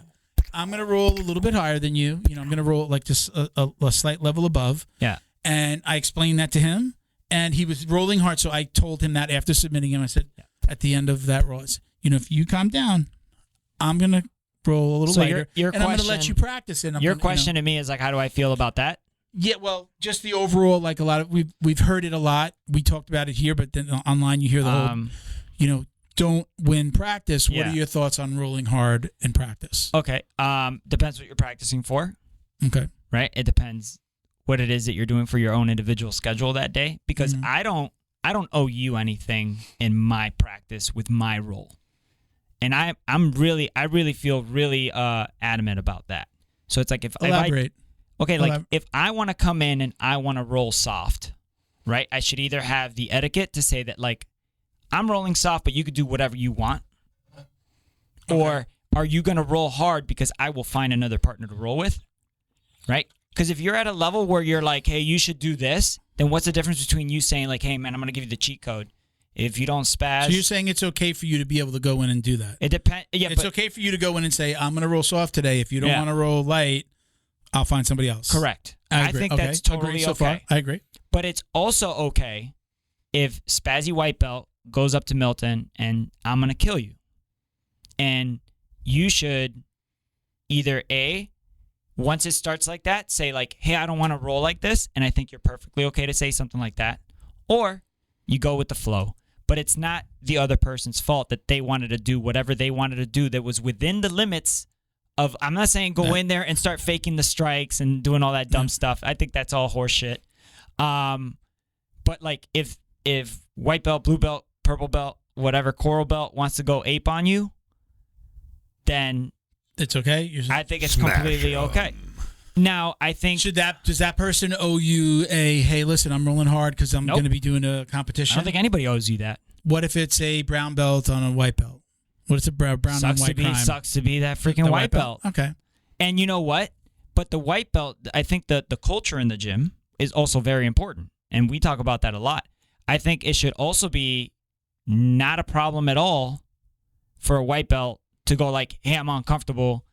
I don't know what I'm doing. I'm gassing out. I'm not feeling like I want to come back because of how I've been treated here. And be like, oh, okay. Then we'll work with, okay, you're this kind of guy. Okay. Because there's different kinds of guys. But let's say what Puro did. I don't roll with normies who aren't competing when I'm 6 weeks when I'm 6 weeks out, right? So you also got that type of thing. Okay. Or you got I go to this gym.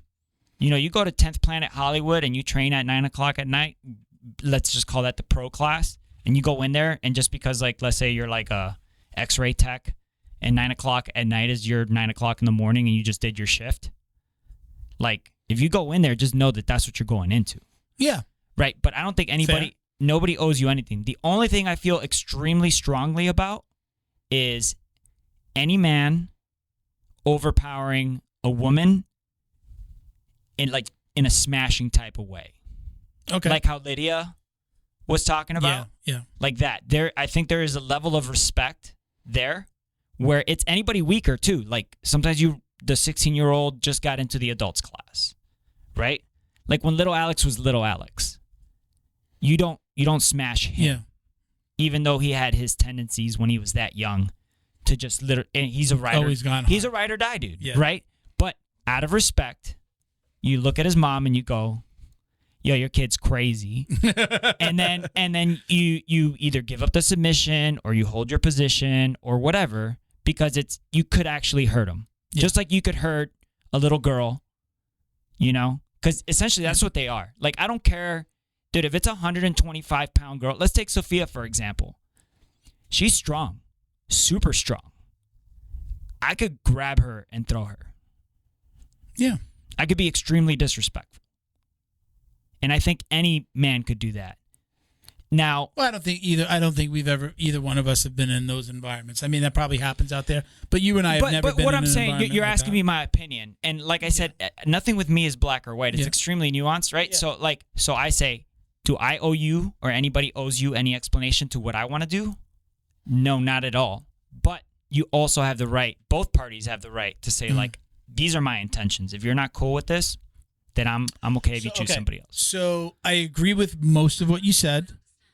I'm gonna say that's your phone. But I don't know. Siri talk to somebody. What's she gonna do? You agree with most of what I want to say. I agree with most of what you're saying. I know the culture in my in my gym right now is we're here to everybody is on the same page. We're all here to learn. Right. We're not. It's family. It's family oriented. ADCC. We have a lot of kids that train. Mm-hmm. Families. You want to roll hard? Come to the competition class. Right. There is an adult competition class as well. Yeah. Especially leading up to, we do a class after the normal 7:30 adult class. If you want to roll hard, or you want to learn things that an advanced technique, or work on your game, specific training. Yeah. I know I'm going to talk about the adults class specifically because I don't have kids that train there, although I see the program. At 7:30, we do our half hour, 45 minutes of warm-ups and drills. Yeah. Like 10 minutes of warm-ups, 15 minutes of warm-ups, easily a half hour of drills. Yeah. We don't start doing roll until like 8:15. I got maybe there's 2 rounds, and you could stay longer and you can train more. When we're rolling, everyone is given the same instruction, which it wasn't always like this. Yeah. And guys do roll harder. Certain people you'll see roll harder. If you want to roll hard, make sure you're rolling with somebody your size and experience. If you are a brown belt crushing a white belt, you're going to get spoken to. You know whose responsibility that is at that point? The coach. That is the coach's responsibility. Yeah. That brown belt is well within his right to completely demolish that white belt. No, he's not. You have no right to do that. You're not. That's what you're there for. No, you're not. What if you're there for that day? You're there to learn jiu-jitsu. Okay. You're there to learn jiu-jitsu. That's the part that I'm disagreeing with you on. Everybody has their own 25%. Maybe their own little journey. That brown belt is in the wrong class that brown belt. Well, it just doesn't happen. No, this is like your IBJJF argument. Is that brown belt cheating? Is he doing anything wrong? Hold on, let me finish explaining, because the culture has been different as I've been there for so long that we were in places where it was just like, all right, well, they're rolling hard. Hey, guys, be careful. Don't hurt each other. And now it's, hey, guys, nobody's rolling like that. We're all here to learn. Right. So you start out with a flow roll. You want to roll a little bit harder. You roll a little bit harder. Yep. But you're not going to be, if you're a brown belt, our professor is going to have a problem with you if you are a brown belt beating the shit out of a white belt, whatever. That happened to me at that gym a lot. But it's not happening anymore. I understand because we've been given the directive. Yeah. Okay, if you want to roll hard like that, stay for the competition class, or come on. We 7 days a week there. Right. Friday, there's a Friday class in the evening, an adult Friday class. Saturday, Sunday, it's advanced techniques. Yep. If you want to roll hard like that, you're going to go through the entire. On Friday, it is all drilling, no rolls. Yeah. Saturday is 1 hour of drilling. You can stay to roll after. Sunday, the same thing. It's an hour of drilling. If you want to roll hard, you roll hard after that drilling. You're going to learn technique, and then you can drill. And even when you're have the ability to roll hard, you should not be beating up anybody in that specific situation. Rank, you're correct. Or smaller or lower rank. Yeah. But there's a rule now. So well, like it's that's known a very to specific. It's not known. Guys. We're not. It's a very specific. We're not. Rule in that gym. We're not here to beat each other up. We're here to learn jiu-jitsu. Got it. And you beating up that guy doesn't teach him anything. Yeah. There an argument can be made. Well, he's learning how to defend himself. Yeah, but not if you're just like completely crushing him, hurting him, being disrespectful. In your gym. Yeah. In my Correct. When you say and to be I honest have with the you, right to that's go most there, gyms. You do. And guess how long you're going to last in a gym that doesn't like that. You're going to get talked to. But then you roll to that gym's, to their rules and their level. But what I'm saying is like we're talking about like in the Matrix when the room is just white and it's like, oh, this is just the program. We don't have anything in here. If jiu-jitsu was just like that white belt is right. And that brown belt is right within the rules of jiu-jitsu, period. Right? Would you agree to that? No, because that's not a rule in jiu-jitsu that we get to roll. It's the rule of the gym that you're in and the culture that that gym sets. You can't separate that from what I'm saying. I already told you were right in your specific scenario. But there's gyms that you could go to that are exactly. You could go to the goat shed. And go get hit in the head with a Lamborghini or something. But that's their culture, and that's okay because a lot of those guys are going to be training pro, and we only see what we see online. I don't know if he's got any like amateur classes, or I have seen some of the kids' classes. They go hard. But you're like refusing to separate. You're refusing to separate culture from like jiu-jitsu, right? Like you're learning jiu-jitsu, but you're never not learning jiu-jitsu in a gym who has their rules. If you and I were going to go throw some mats on the grass out in the back of the building, we get to make those rules or decide that there are no rules, right? But if you go into a gym, right, you should abide by that culture of that gym. Yeah, but if you're not, but there's lots of gyms where you are told, and there's a majority of the gyms that you go to, it's a business. Mm-hmm. If I own a business where my product is the people who attend my business, I'm going to take care of my product because my product is what makes me money. If Jimmy has a hurt knee and Tammy hates getting crushed by Tommy and there's all these feuds and I'm not controlling the relationships because I feel like as a coach, like you even got to get down to like, hey, you guys are dating? You go find another. You can't train together. No, just go. No, this doesn't work. Right. No, don't train. No, yeah. And that happens. Yeah, We've when they like happen, each other and stuff like that. And like, how many years did fucking Felipe keep me away from Alex? Older Alex. When now we're like best of friends, but... Yeah, no. For years they were like, no, because we had a little scrap.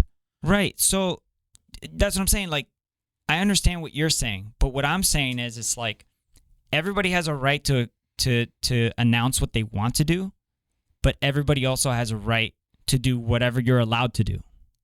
Right. So, like, if I want to go in the scope of that gym, or you're saying in the grander scheme of jiu-jitsu? Just jiu-jitsu. Okay. But where are you doing that jiu-jitsu inside of a gym? I mean, what if you're doing an IBJJF competition? You get very frustrated when I don't. just think that like you're not thinking abstract enough, and I feel like that's the conversation we're having. You're having a very specific conversation where I'm just like, let's just pretend jiu-jitsu's free. But we're not talking abstract. I'm saying, hey, what do you think about rolling hard and winning practice in your gym? How do you feel about that guy that does roll hard? It's like such a hard you've question. You've been doing it long. Like, okay, so there are.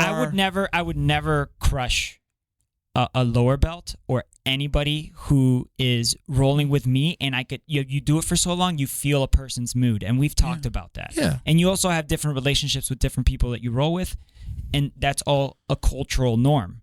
But like sometimes I do catch a wild hair in my ass, and I'll beat up a 50-year-old dude, and I'll try to beat up a 20-year-old dude, and I won't crush, but I'll literally go bap bap bap bap bap bap bap north south bap bap bap bap bap bap on a smaller opponent just to like test my cardio and move from position to position, and I'm completely dominating and not giving them anything, right? And that's been done to me too. It's a two-way street. Okay. So I still stand by what I say. Like, if you just separate everything, I think if you're the guy that wants to go in that day and you want to win practice, go for it, but everything has a consequence.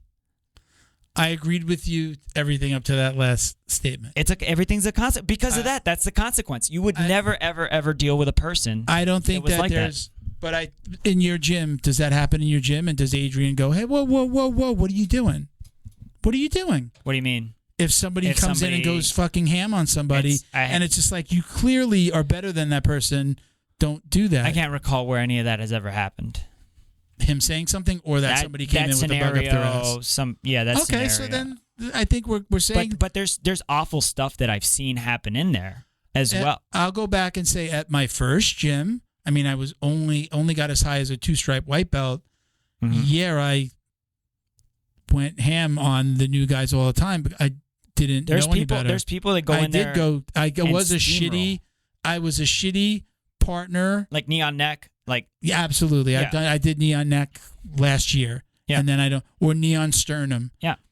Mauricio wouldn't roll with me. Still runs from me most times because I did the knee on sternum to him, and he was very upset. Yeah. So upset that we had to have a conversation outside of the gym about it. And here's, like, hey, that's mine. I messed up that you did that. Here's what I have to say about that. You were both right. No, I don't think you were wrong. I think I was wrong. You were not wrong. Well, yeah, okay. Yeah, I'll agree with that part because remember what was that guy? Ouch. That guy, ouch, whatever. Ouch. He used to freaking do that to everybody. You are a T. I never hated. I've never hated anybody that did. No, not hated him. Hated it. Oh, it. That move, the knee on sternum. Yeah. Oh, but he did some sneak. Everybody's got their sneaky, dirty, tricky move. But he was like, we weren't the right gym for him. He was somebody that was like wanted to be out there competing. Yeah. He was a big dude. Like, he needed to be at an American top team. He needed to be with like guys that are pro. Right. He was big and beefy, and he wanted that atmosphere. Yeah. And that's the most beautiful thing about jiu-jitsu to me. That he could go is there. And now, especially now that it's like the whole crayon thing doesn't exist anymore. Yeah. You could just go, like, if today I feel like getting a butt whooping, like in my gym specifically, the man, I forget the professor's name, but I think it's Salmon, something like that. He's up in Lake Worth, and his gym up there is big boys, big hitters. Come and get it. Yeah. You know, and they roll hard up there. Okay. Right? So, like, but that's gym, that's gym culture. My buddy so went I'm up there, and that, he's like, man, I got to go up there more often. They gave it to me, you know? Yeah. No remorse. And it's like, that's the mentality of the guy who went up there. Okay. Right? And like in that scenario, what you just did is not wrong. And but what you did in your gym to the guy that's your friend is also not wrong. But it came with the consequence of having the conversation. It's of not like, wrong, but I think it was a dick move of me. It's a legal move. In that one specific moment, it was a dick move. It's not a dick move. It wasn't the jiu-jitsu relationship you had with that partner at that time. Because if you did that to me, I would fucking laugh. I would laugh, and I would tap, and I would get up because you like to sit down. I'd call you a fucking dick, and then I'd be in your lockdown 3 seconds later. You know, like, but that's my mentality. Okay. You know, you doing that is not wrong, but it is wrong when you do it to Mauricio because he doesn't like it. Yeah. Well, I mean, I just stopped doing it. I don't think I did it to him again. Now you should do it to somebody else. Who does like it? I have done it to I should say I probably did do it to him again, or really I probably stick to more like a knee on belly with him. Yeah. But he does all this lapel stuff that Like I don't think he worm listens, guard? so I can tell him he's not really good at it. I don't think that it's his game. Mhm. I think that you need to be a little stronger to be able to grips and to hold and to do this game that he's trying to do. But it's what he likes. But he winds up doing a lot of like rubbing your gi or his gi across your face, and you get the marks. And I'm like, you're not doing this It also right. sucks. You haven't. It's not something he was taught. He's like learning it on. Sorry, Mauricio, if you're listening. Somebody's gonna tell him. Justin, don't tell him. Don't be tell him to watch the sorry. episode. He does it. He's not good. He's doing it from watching videos and not from instruction by a coach And also not drilling it. and not drilling. He's doing it live. He's doing it and learning it, and it's just like. And I've gotten angry and then given him like a neon belly or something. Gotten aggressive Again. because Not after wrong. the neon serve. Dude, somebody taking their lapel that's me and then going pulling this. up on it like this on your nose hurts like all hell. But if this is him and this is me, that's me going. I'm going to be here. okay. Right. That's the level. Just a well level within above. your rights. Yeah. Absolutely. He knows. Uh, he knows he's giving you gi burn. You know. Yeah. He knows. So you could have the conversation where it's like, hey man, if you want to play freaking Johnny Grippo on my face, like don't. I've wanted. I mean, I probably told him like, dude, you're not like doing this right. Like, And this is what I'm talking about. The everybody has a right to tell you what they want or don't want, but everybody also has a right to not say anything at all and go in there and play their game. So if you want to go win practice, go for it. But it comes with the consequence of you doing donuts in the middle of an intersection. Can we agree that if you are going to be that person, the proper etiquette to trying to win practice is to do it against somebody that's more at your level? You could do this At too. least. 100%. You shouldn't be a brown It belt should be doing mutual. It should be winning mutual. practice on a white belt. What did you really win? It should be mutual. Right? You could do All right, this we can too. agree- we You can could agree tell with them, that. listen, let's pause for a second. Let me show you how to do that No the right way. way. If you And then you dude, just choke the shit out of them. if you stop me mid roll to go, if you stop me mid roll to show me a move when I want to roll live, I'm gonna be pissed. No, I was kidding. I know. I was kidding. You stop them and you say, let me show you how to do this And then you right. get and 'em. you choke the shit out of them. You know, I had to. It's funny because it always happens with flow. I have contacts, Yeah. and we do a lot of like we're doing this whole like series where it's like very heavy on the shoulder. Yeah. You're kind of going over. He calls it the Whopper. I think people call it the what Gordon does with the smush, Smother tap. the smother, right? Yeah. I think some people call it the Your Abu Ghraib move. no. What's a straight jacket? Yeah. Call it the straight jacket. You're like that. Yeah. Shut up. So when anybody does it, if they give me that shoulder pressure here, and you push my cheek up, the contact comes out. So it always happens with flow, and like the contact comes out. It's like I leave these in.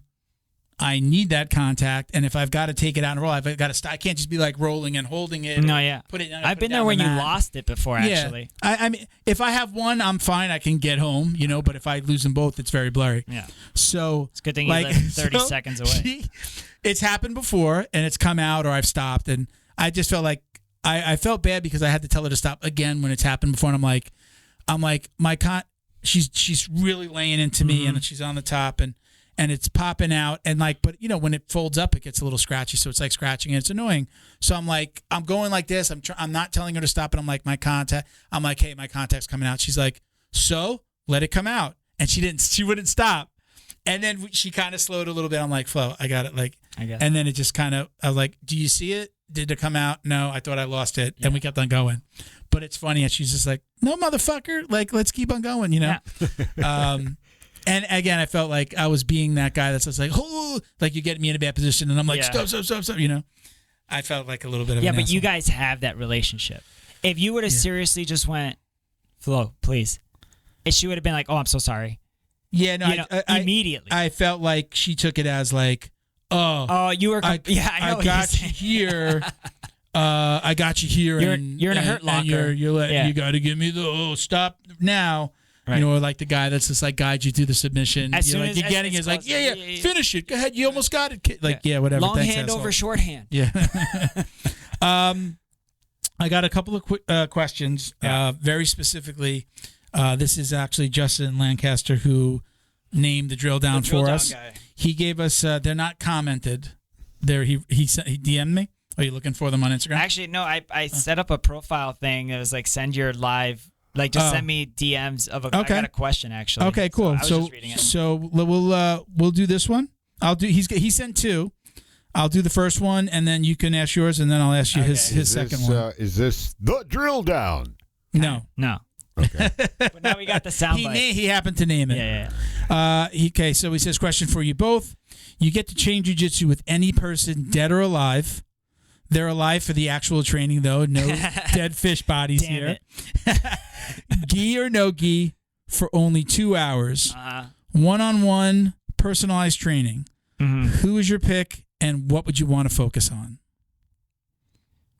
Kron Gracie, dummy sweeps and guillotines. Okay. Damn, he really knew. He knew exactly super fucking what it specific, quick. I've thought about this. You want to? This is not a new question in my brain. Okay. Wow. This is an old question. I want to kind of say, let me see. You said Kron. When I read the question, I was like kind of Hicks and Gracie. I've heard Felipe. I've heard Felipe talk a lot. I think Felipe went to a seminar and he references him a lot. Yeah. And I've just always been intrigued by the things that he brought back from that. So I'm just like, to be in the mind of one of the originators. If I picked Hicks, and then he also has I'd pick his breath work. Yeah, also because of the MMA side and wanting to hear about those early days of fighting in Japan and you think he was on craziness. steroids back then? Was he ever that? I don't think so. You don't think he was on steroids? No, I think you can kind of tell like somebody gets to this beefiness. I don't think he was on steroids either. I think I can't like visually. I gotta rewatch his old matches. I don't think he was ever like that. Like he was always. He was ripped. Don't get it twisted. But not that. But his delts beefy. Weren't like super round. And like you did have a thick neck. You get super veiny when you're doing vascular. Vascular. Yeah. So I would say I can't say vascular. What would I want to focus on? I do like you said the breathing thing. I really do like that. I would just want to know like I would maybe more of the self-defense style of jiu-jitsu. Those things that like we get lost a little bit in the sports jiu-jitsu world, like the whole like I've got a knife or I grab you here, the stand-up stuff that we don't really that we've kind of lost. Yeah, that the Gracies or like Henner and Hedon, they still incorporate the green mat stuff. That stuff. Yeah, like that basic stuff, which I don't know many people that do that. It's so sport oriented these days. Mm-hmm. But that would be my choice. The gamification. Do you want to ask your question? Yeah. So this is actually the guy that he trains at my gym at Henzo Weston. Shout out. His name he's Brian the Kid. Brian the Kid? Yeah. On Instagram. And he said, when did you feel like you sucked at jiu-jitsu? When did you feel like you sucked at jiu-jitsu? When did you realize that you sucked at jiu-jitsu is essentially, I think. That's how I'm reading the question. Okay, so is he fucking with you? No, I think that's an honest question. Okay. No, you ever have a job where you don't realize how much you don't know until you get to a certain point? Yeah, sure. I think jiu-jitsu has that. Yeah, absolutely. Right? When did you realize that you sucked at jiu-jitsu? Even let's say you were already beating blue belts, but you're like, "Oh, I'm crap at this." Okay. Still, like there's a lot of room to grow. Okay. Here, am I answering first? Yeah, go for it. Okay, so I'm actually feeling that way now. Mm-hmm. No, I really that makes do. sense. The Brown is high level, yeah. The more I get closer, or the closer I get to black belt, I think I had this conversation with Felipe. The more I feel like, wow, I'm really. Everybody who said, "Oh, the journey really begins at black belt," right. and all this time I've been like, "Whatever, asshole, you're like 10 years in." Yeah, I'm feeling that now. Like when grandparents tell you, like, enjoy the moment with your kids. It's gonna be like that. Yeah. And you're like, yeah. I'm like, whatever, and now I'm like, oh, I have never felt as much pressure since I got those 3 stripes. I've never felt what I feel now. So much so that I even brought it to my wife. I go, you've said I feel this. I go, I'm not only feeling pressure about life, I'm feeling pressure about getting close to black belt. And it's more evident to me the things that I don't know. There are I'm not embarrassed to say there are glaring holes in my game that in my mind I need to know before black belt, but it's not that big of a deal. I'm putting that on pressure on myself. Right. When we first started the podcast, guys like Mauricio, who else? Like Raul. Yeah. When they were getting promotions, like they were like, "Oh, I don't know if I'm ready." And a lot of what we talked about in the beginning was like, "No, dude, you're like, don't worry about getting the next belt. You're not getting a purple belt or even the blue and be like, you know everything in blue. No, this is the beginning of the journey. Yeah. You went from first grade to second grade. You don't go to second grade and you're expected to know everything. You're not graduating that day. You're going to learn, and each stripe represents a little bit of that journey. Right. So stop. It's like a quarter. You know when you get your quarterly report cards? Yeah. That. So now more than ever, I feel that sense of I should know more. I need to go more. I'm not here enough. And I do think am I spamming the same move? That I do.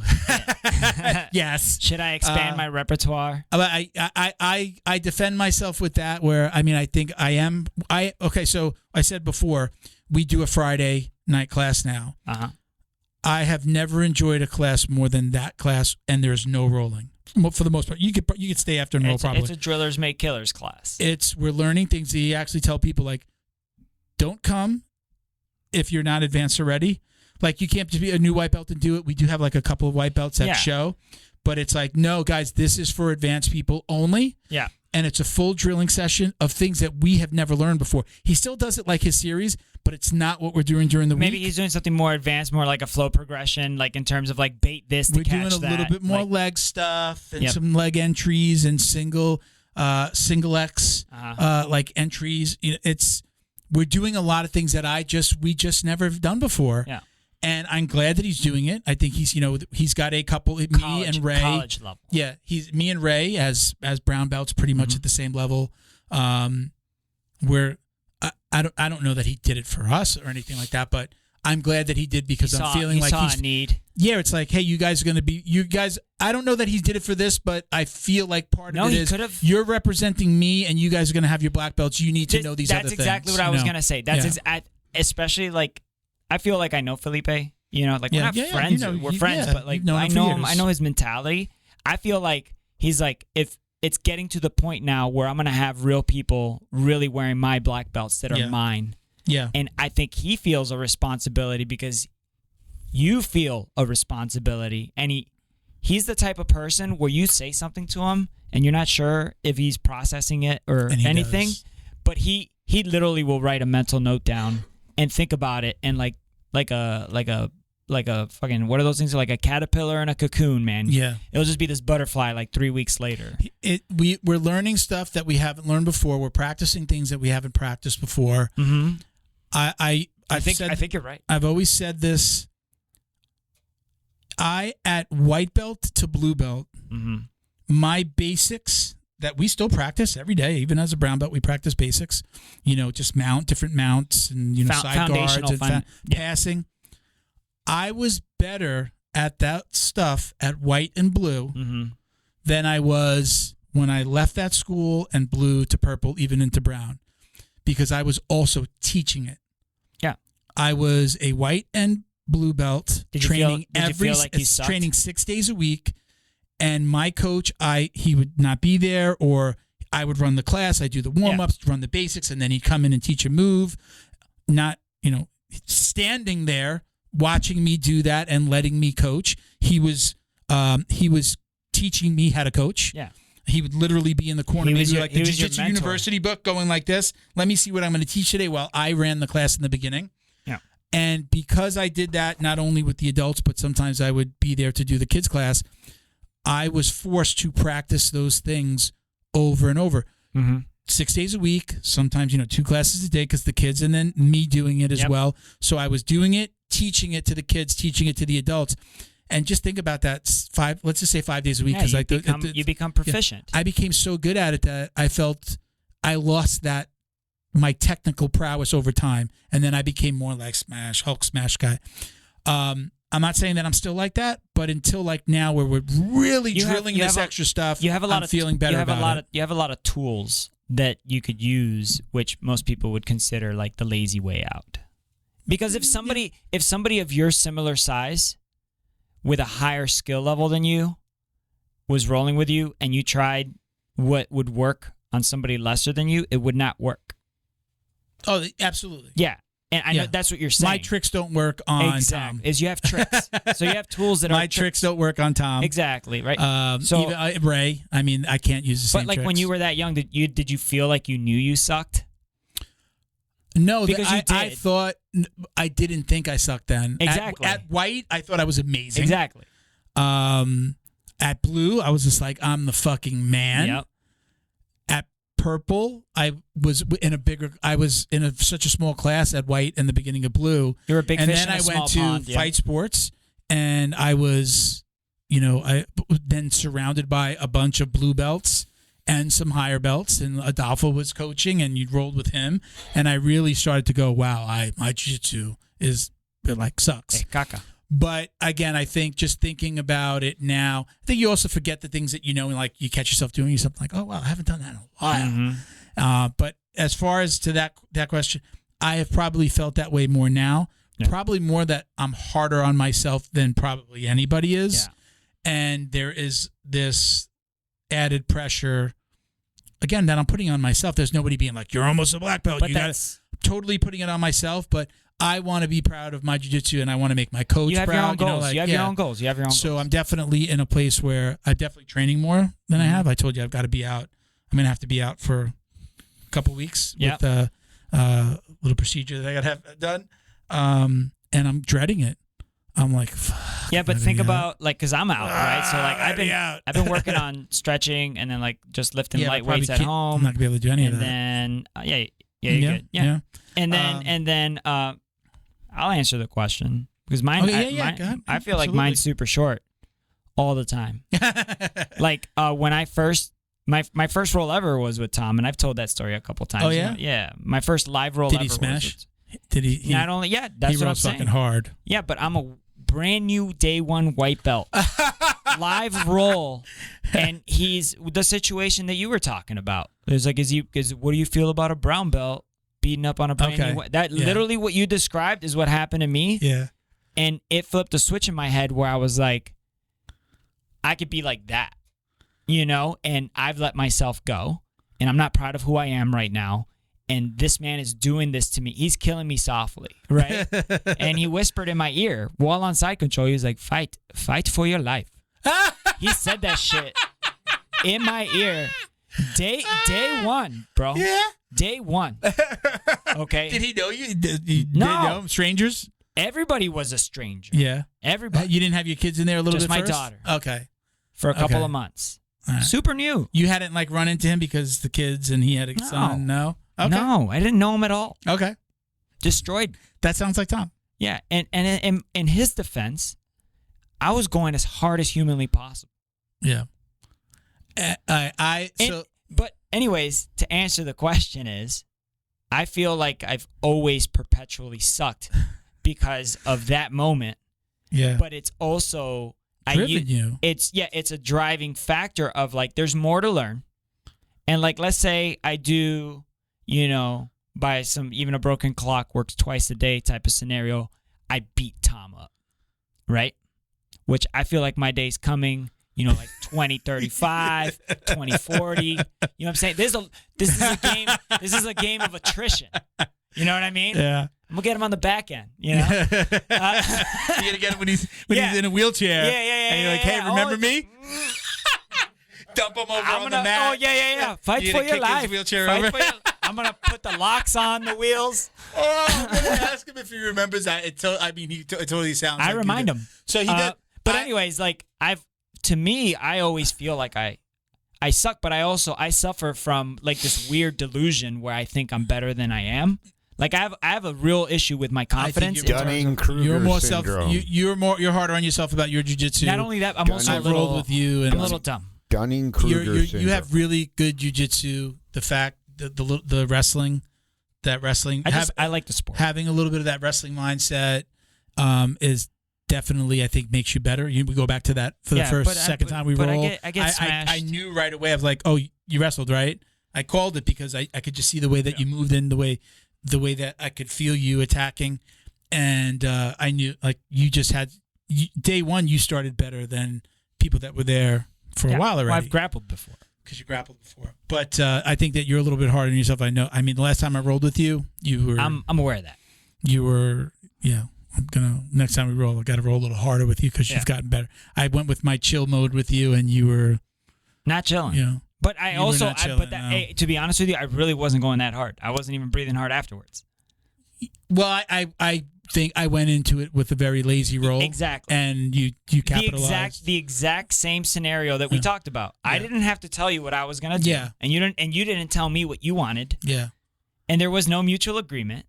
And I thought I was going at an okay pace. And then when you were like, I dialed back and I settled into a position. Yeah. I was like, what are you doing? Just settling. But a lot of shoulder locks. Dude, there's. You like those shoulder locks? It's just attack at any whatever you give me, I'm gonna attack it. It was fun. Yeah, it was fun. It was a super fun roll. I think fun. it was a very respectful roll. I've always had fun rolling. And your lockdown is still tremendous.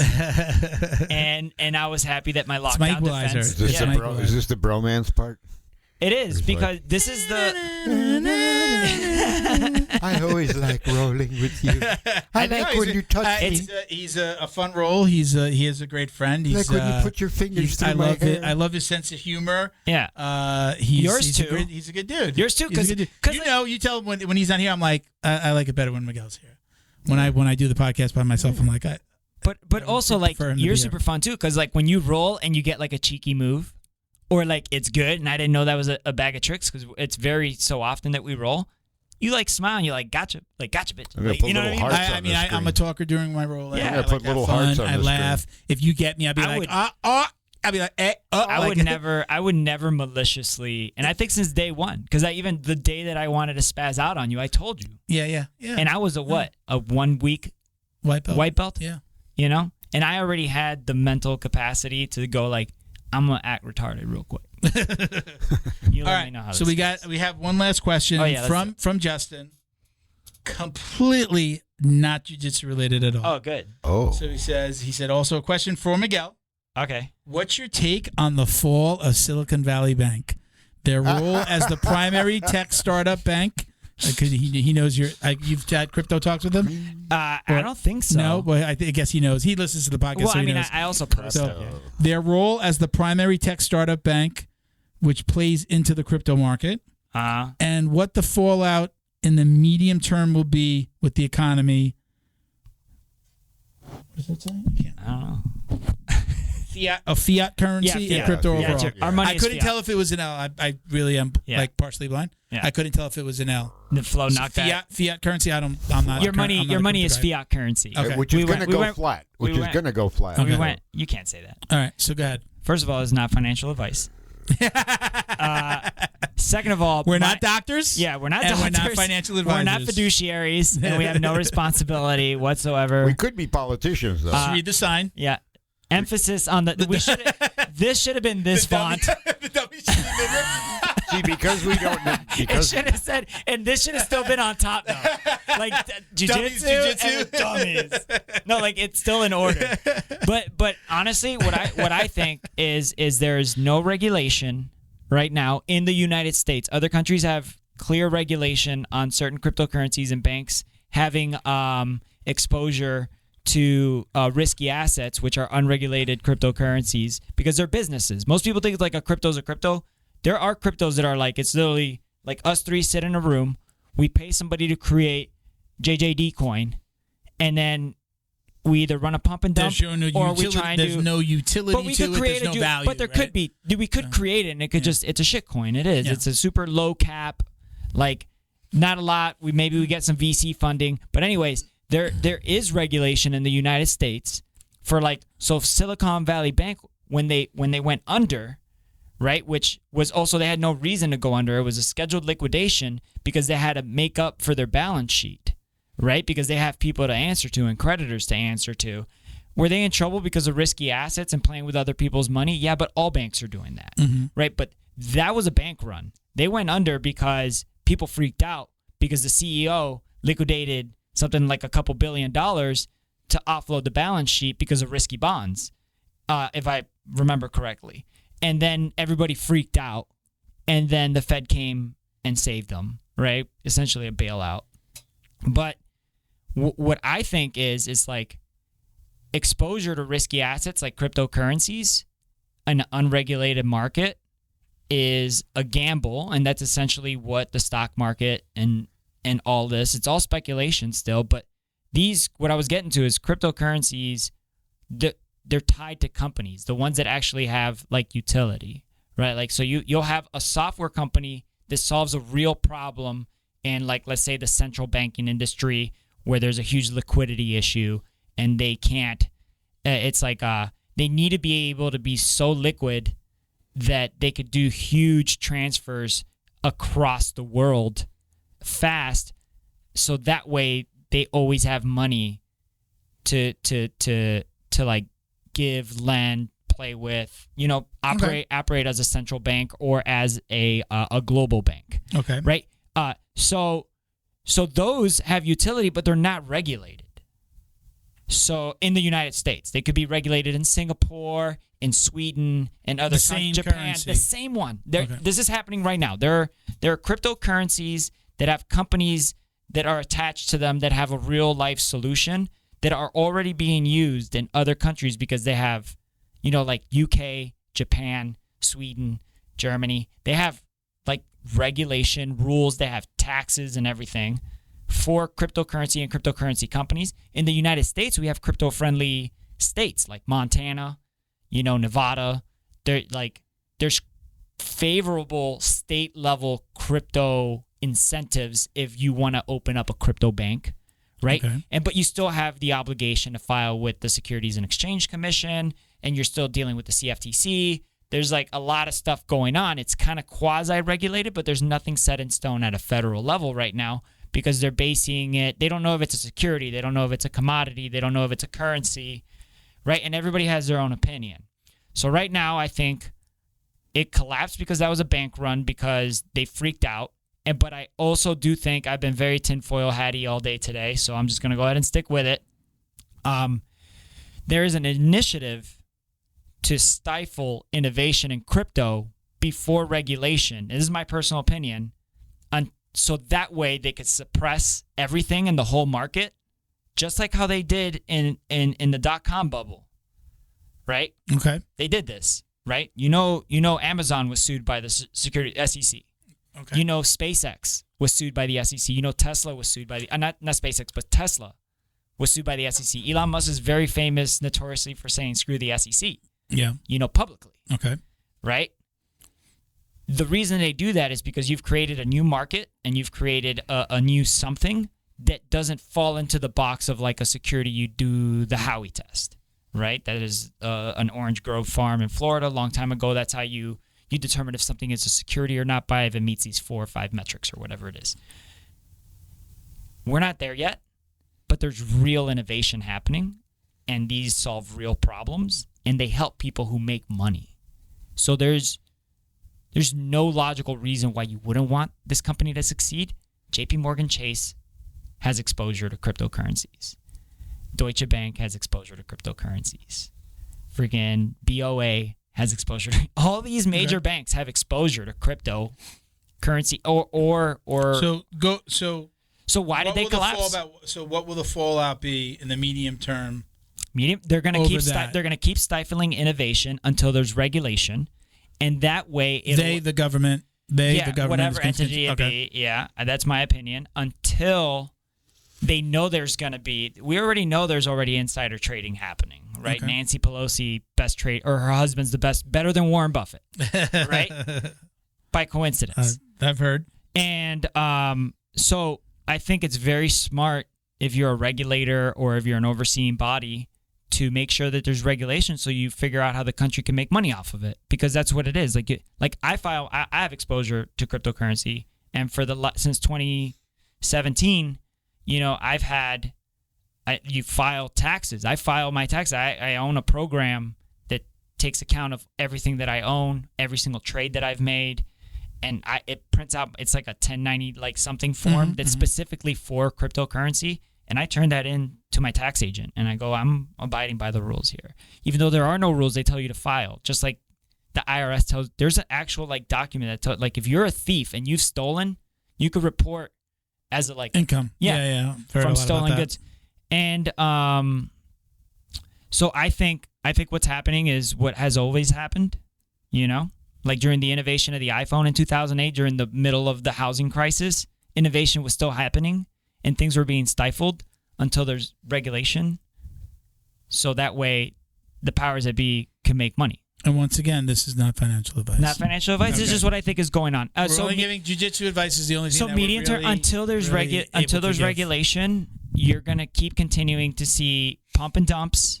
You're gonna continue to see scammers. You're gonna continue to see unregulated, like how they were doing with those mortgage-backed security, like all that stuff. You're going to see all that penny stock pushing stuff. You're going to see all that stuff, Nigerian prince scams. You're going to see all of it because crypto right now is not in a state where it's functional or easy to use, like to a layman person. Like you don't know how to do half the stuff. Where did all of the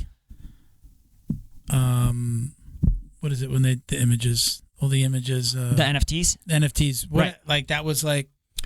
It was hot supposed for like a year. Yeah, and it had good. It's still going. Is it going or is it gone? Yeah, no, but it's I not know being used for MMA and there was like it's all not this being stuff. used correctly. Yeah. All right. So like the intent of that was to help artists because there's digital artists. Bo's a digital artist. Well, I'm a traditional artist and a digital artist. Okay, but you're primarily a digital artist at this moment, right? Like primarily. I'm both. Okay, you're both. Whatever. So there's digital artists out there that are only digital artists, and they're really, really good and they're really, really talented, right?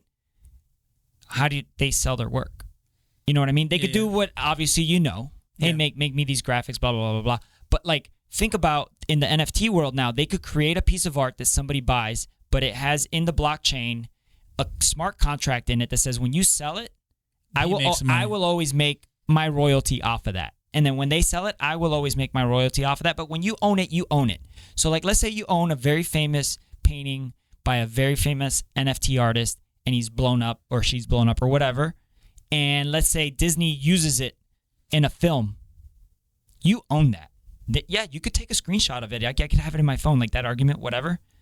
I own it too, but I don't own the rights to it. So that means if somebody uses it and you want to go ahead and litigate, and you're well within your rights because you own it, right? So like that was the intention.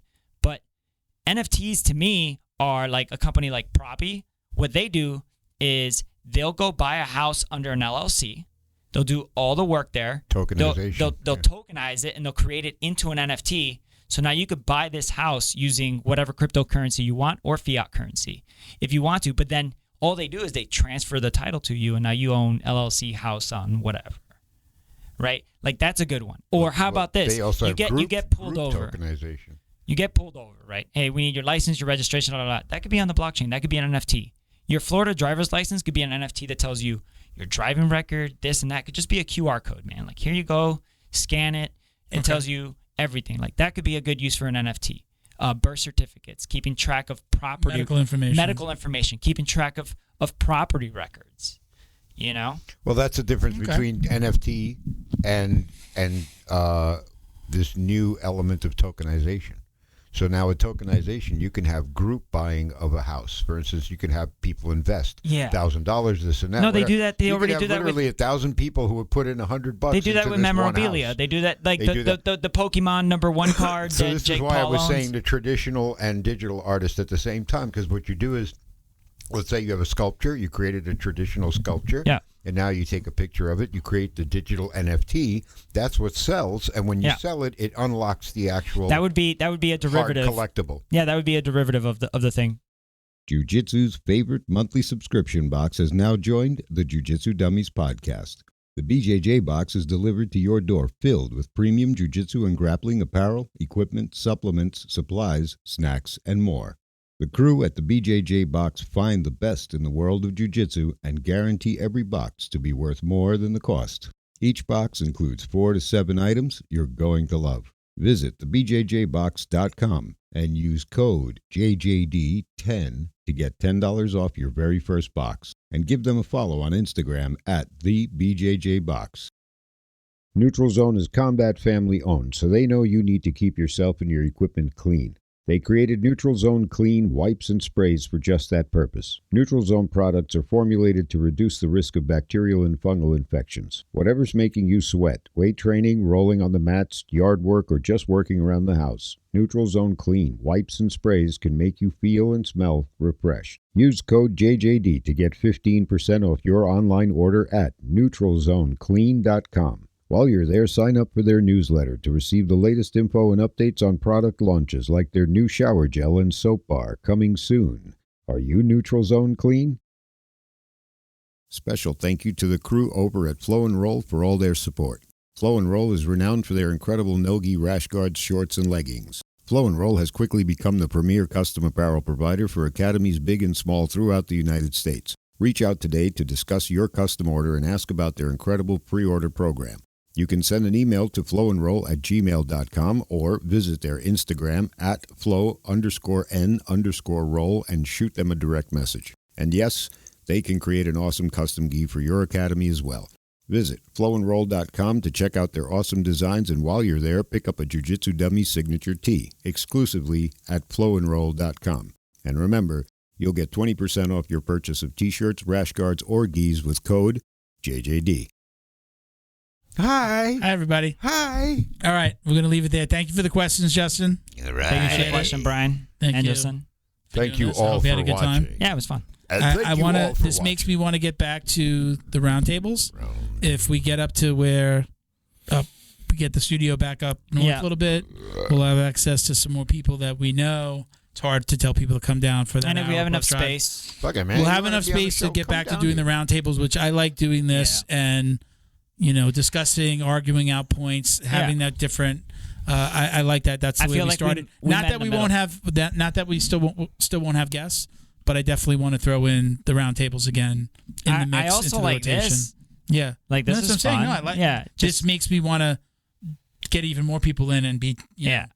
Like in the beginning, we did more of the round table. This whole thing was conceived as a, round table. Yes. The guests kind of came later. Eating at what's the name of the? I love Sicilian Oven. Sicilian Oven, man. Man, that place That's is where this so was good. conceived. If you're in South Florida, I think they have a place like in Lighthouse Point, and then the other ones in Coral Springs. There's one in Fort Lauderdale, I think. I think and then one in whatever. Coral Springs. Sicilian Oven. There's Kills. I think like 5 of them, isn't there? I can't. Yeah, they're great. Yeah, Service is awesome. Amazing food. Everything. It's my favorite good. Ambiance. place to.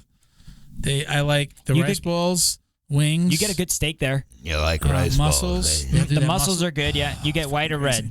All right, so we're going to leave it there. Thank you, everybody.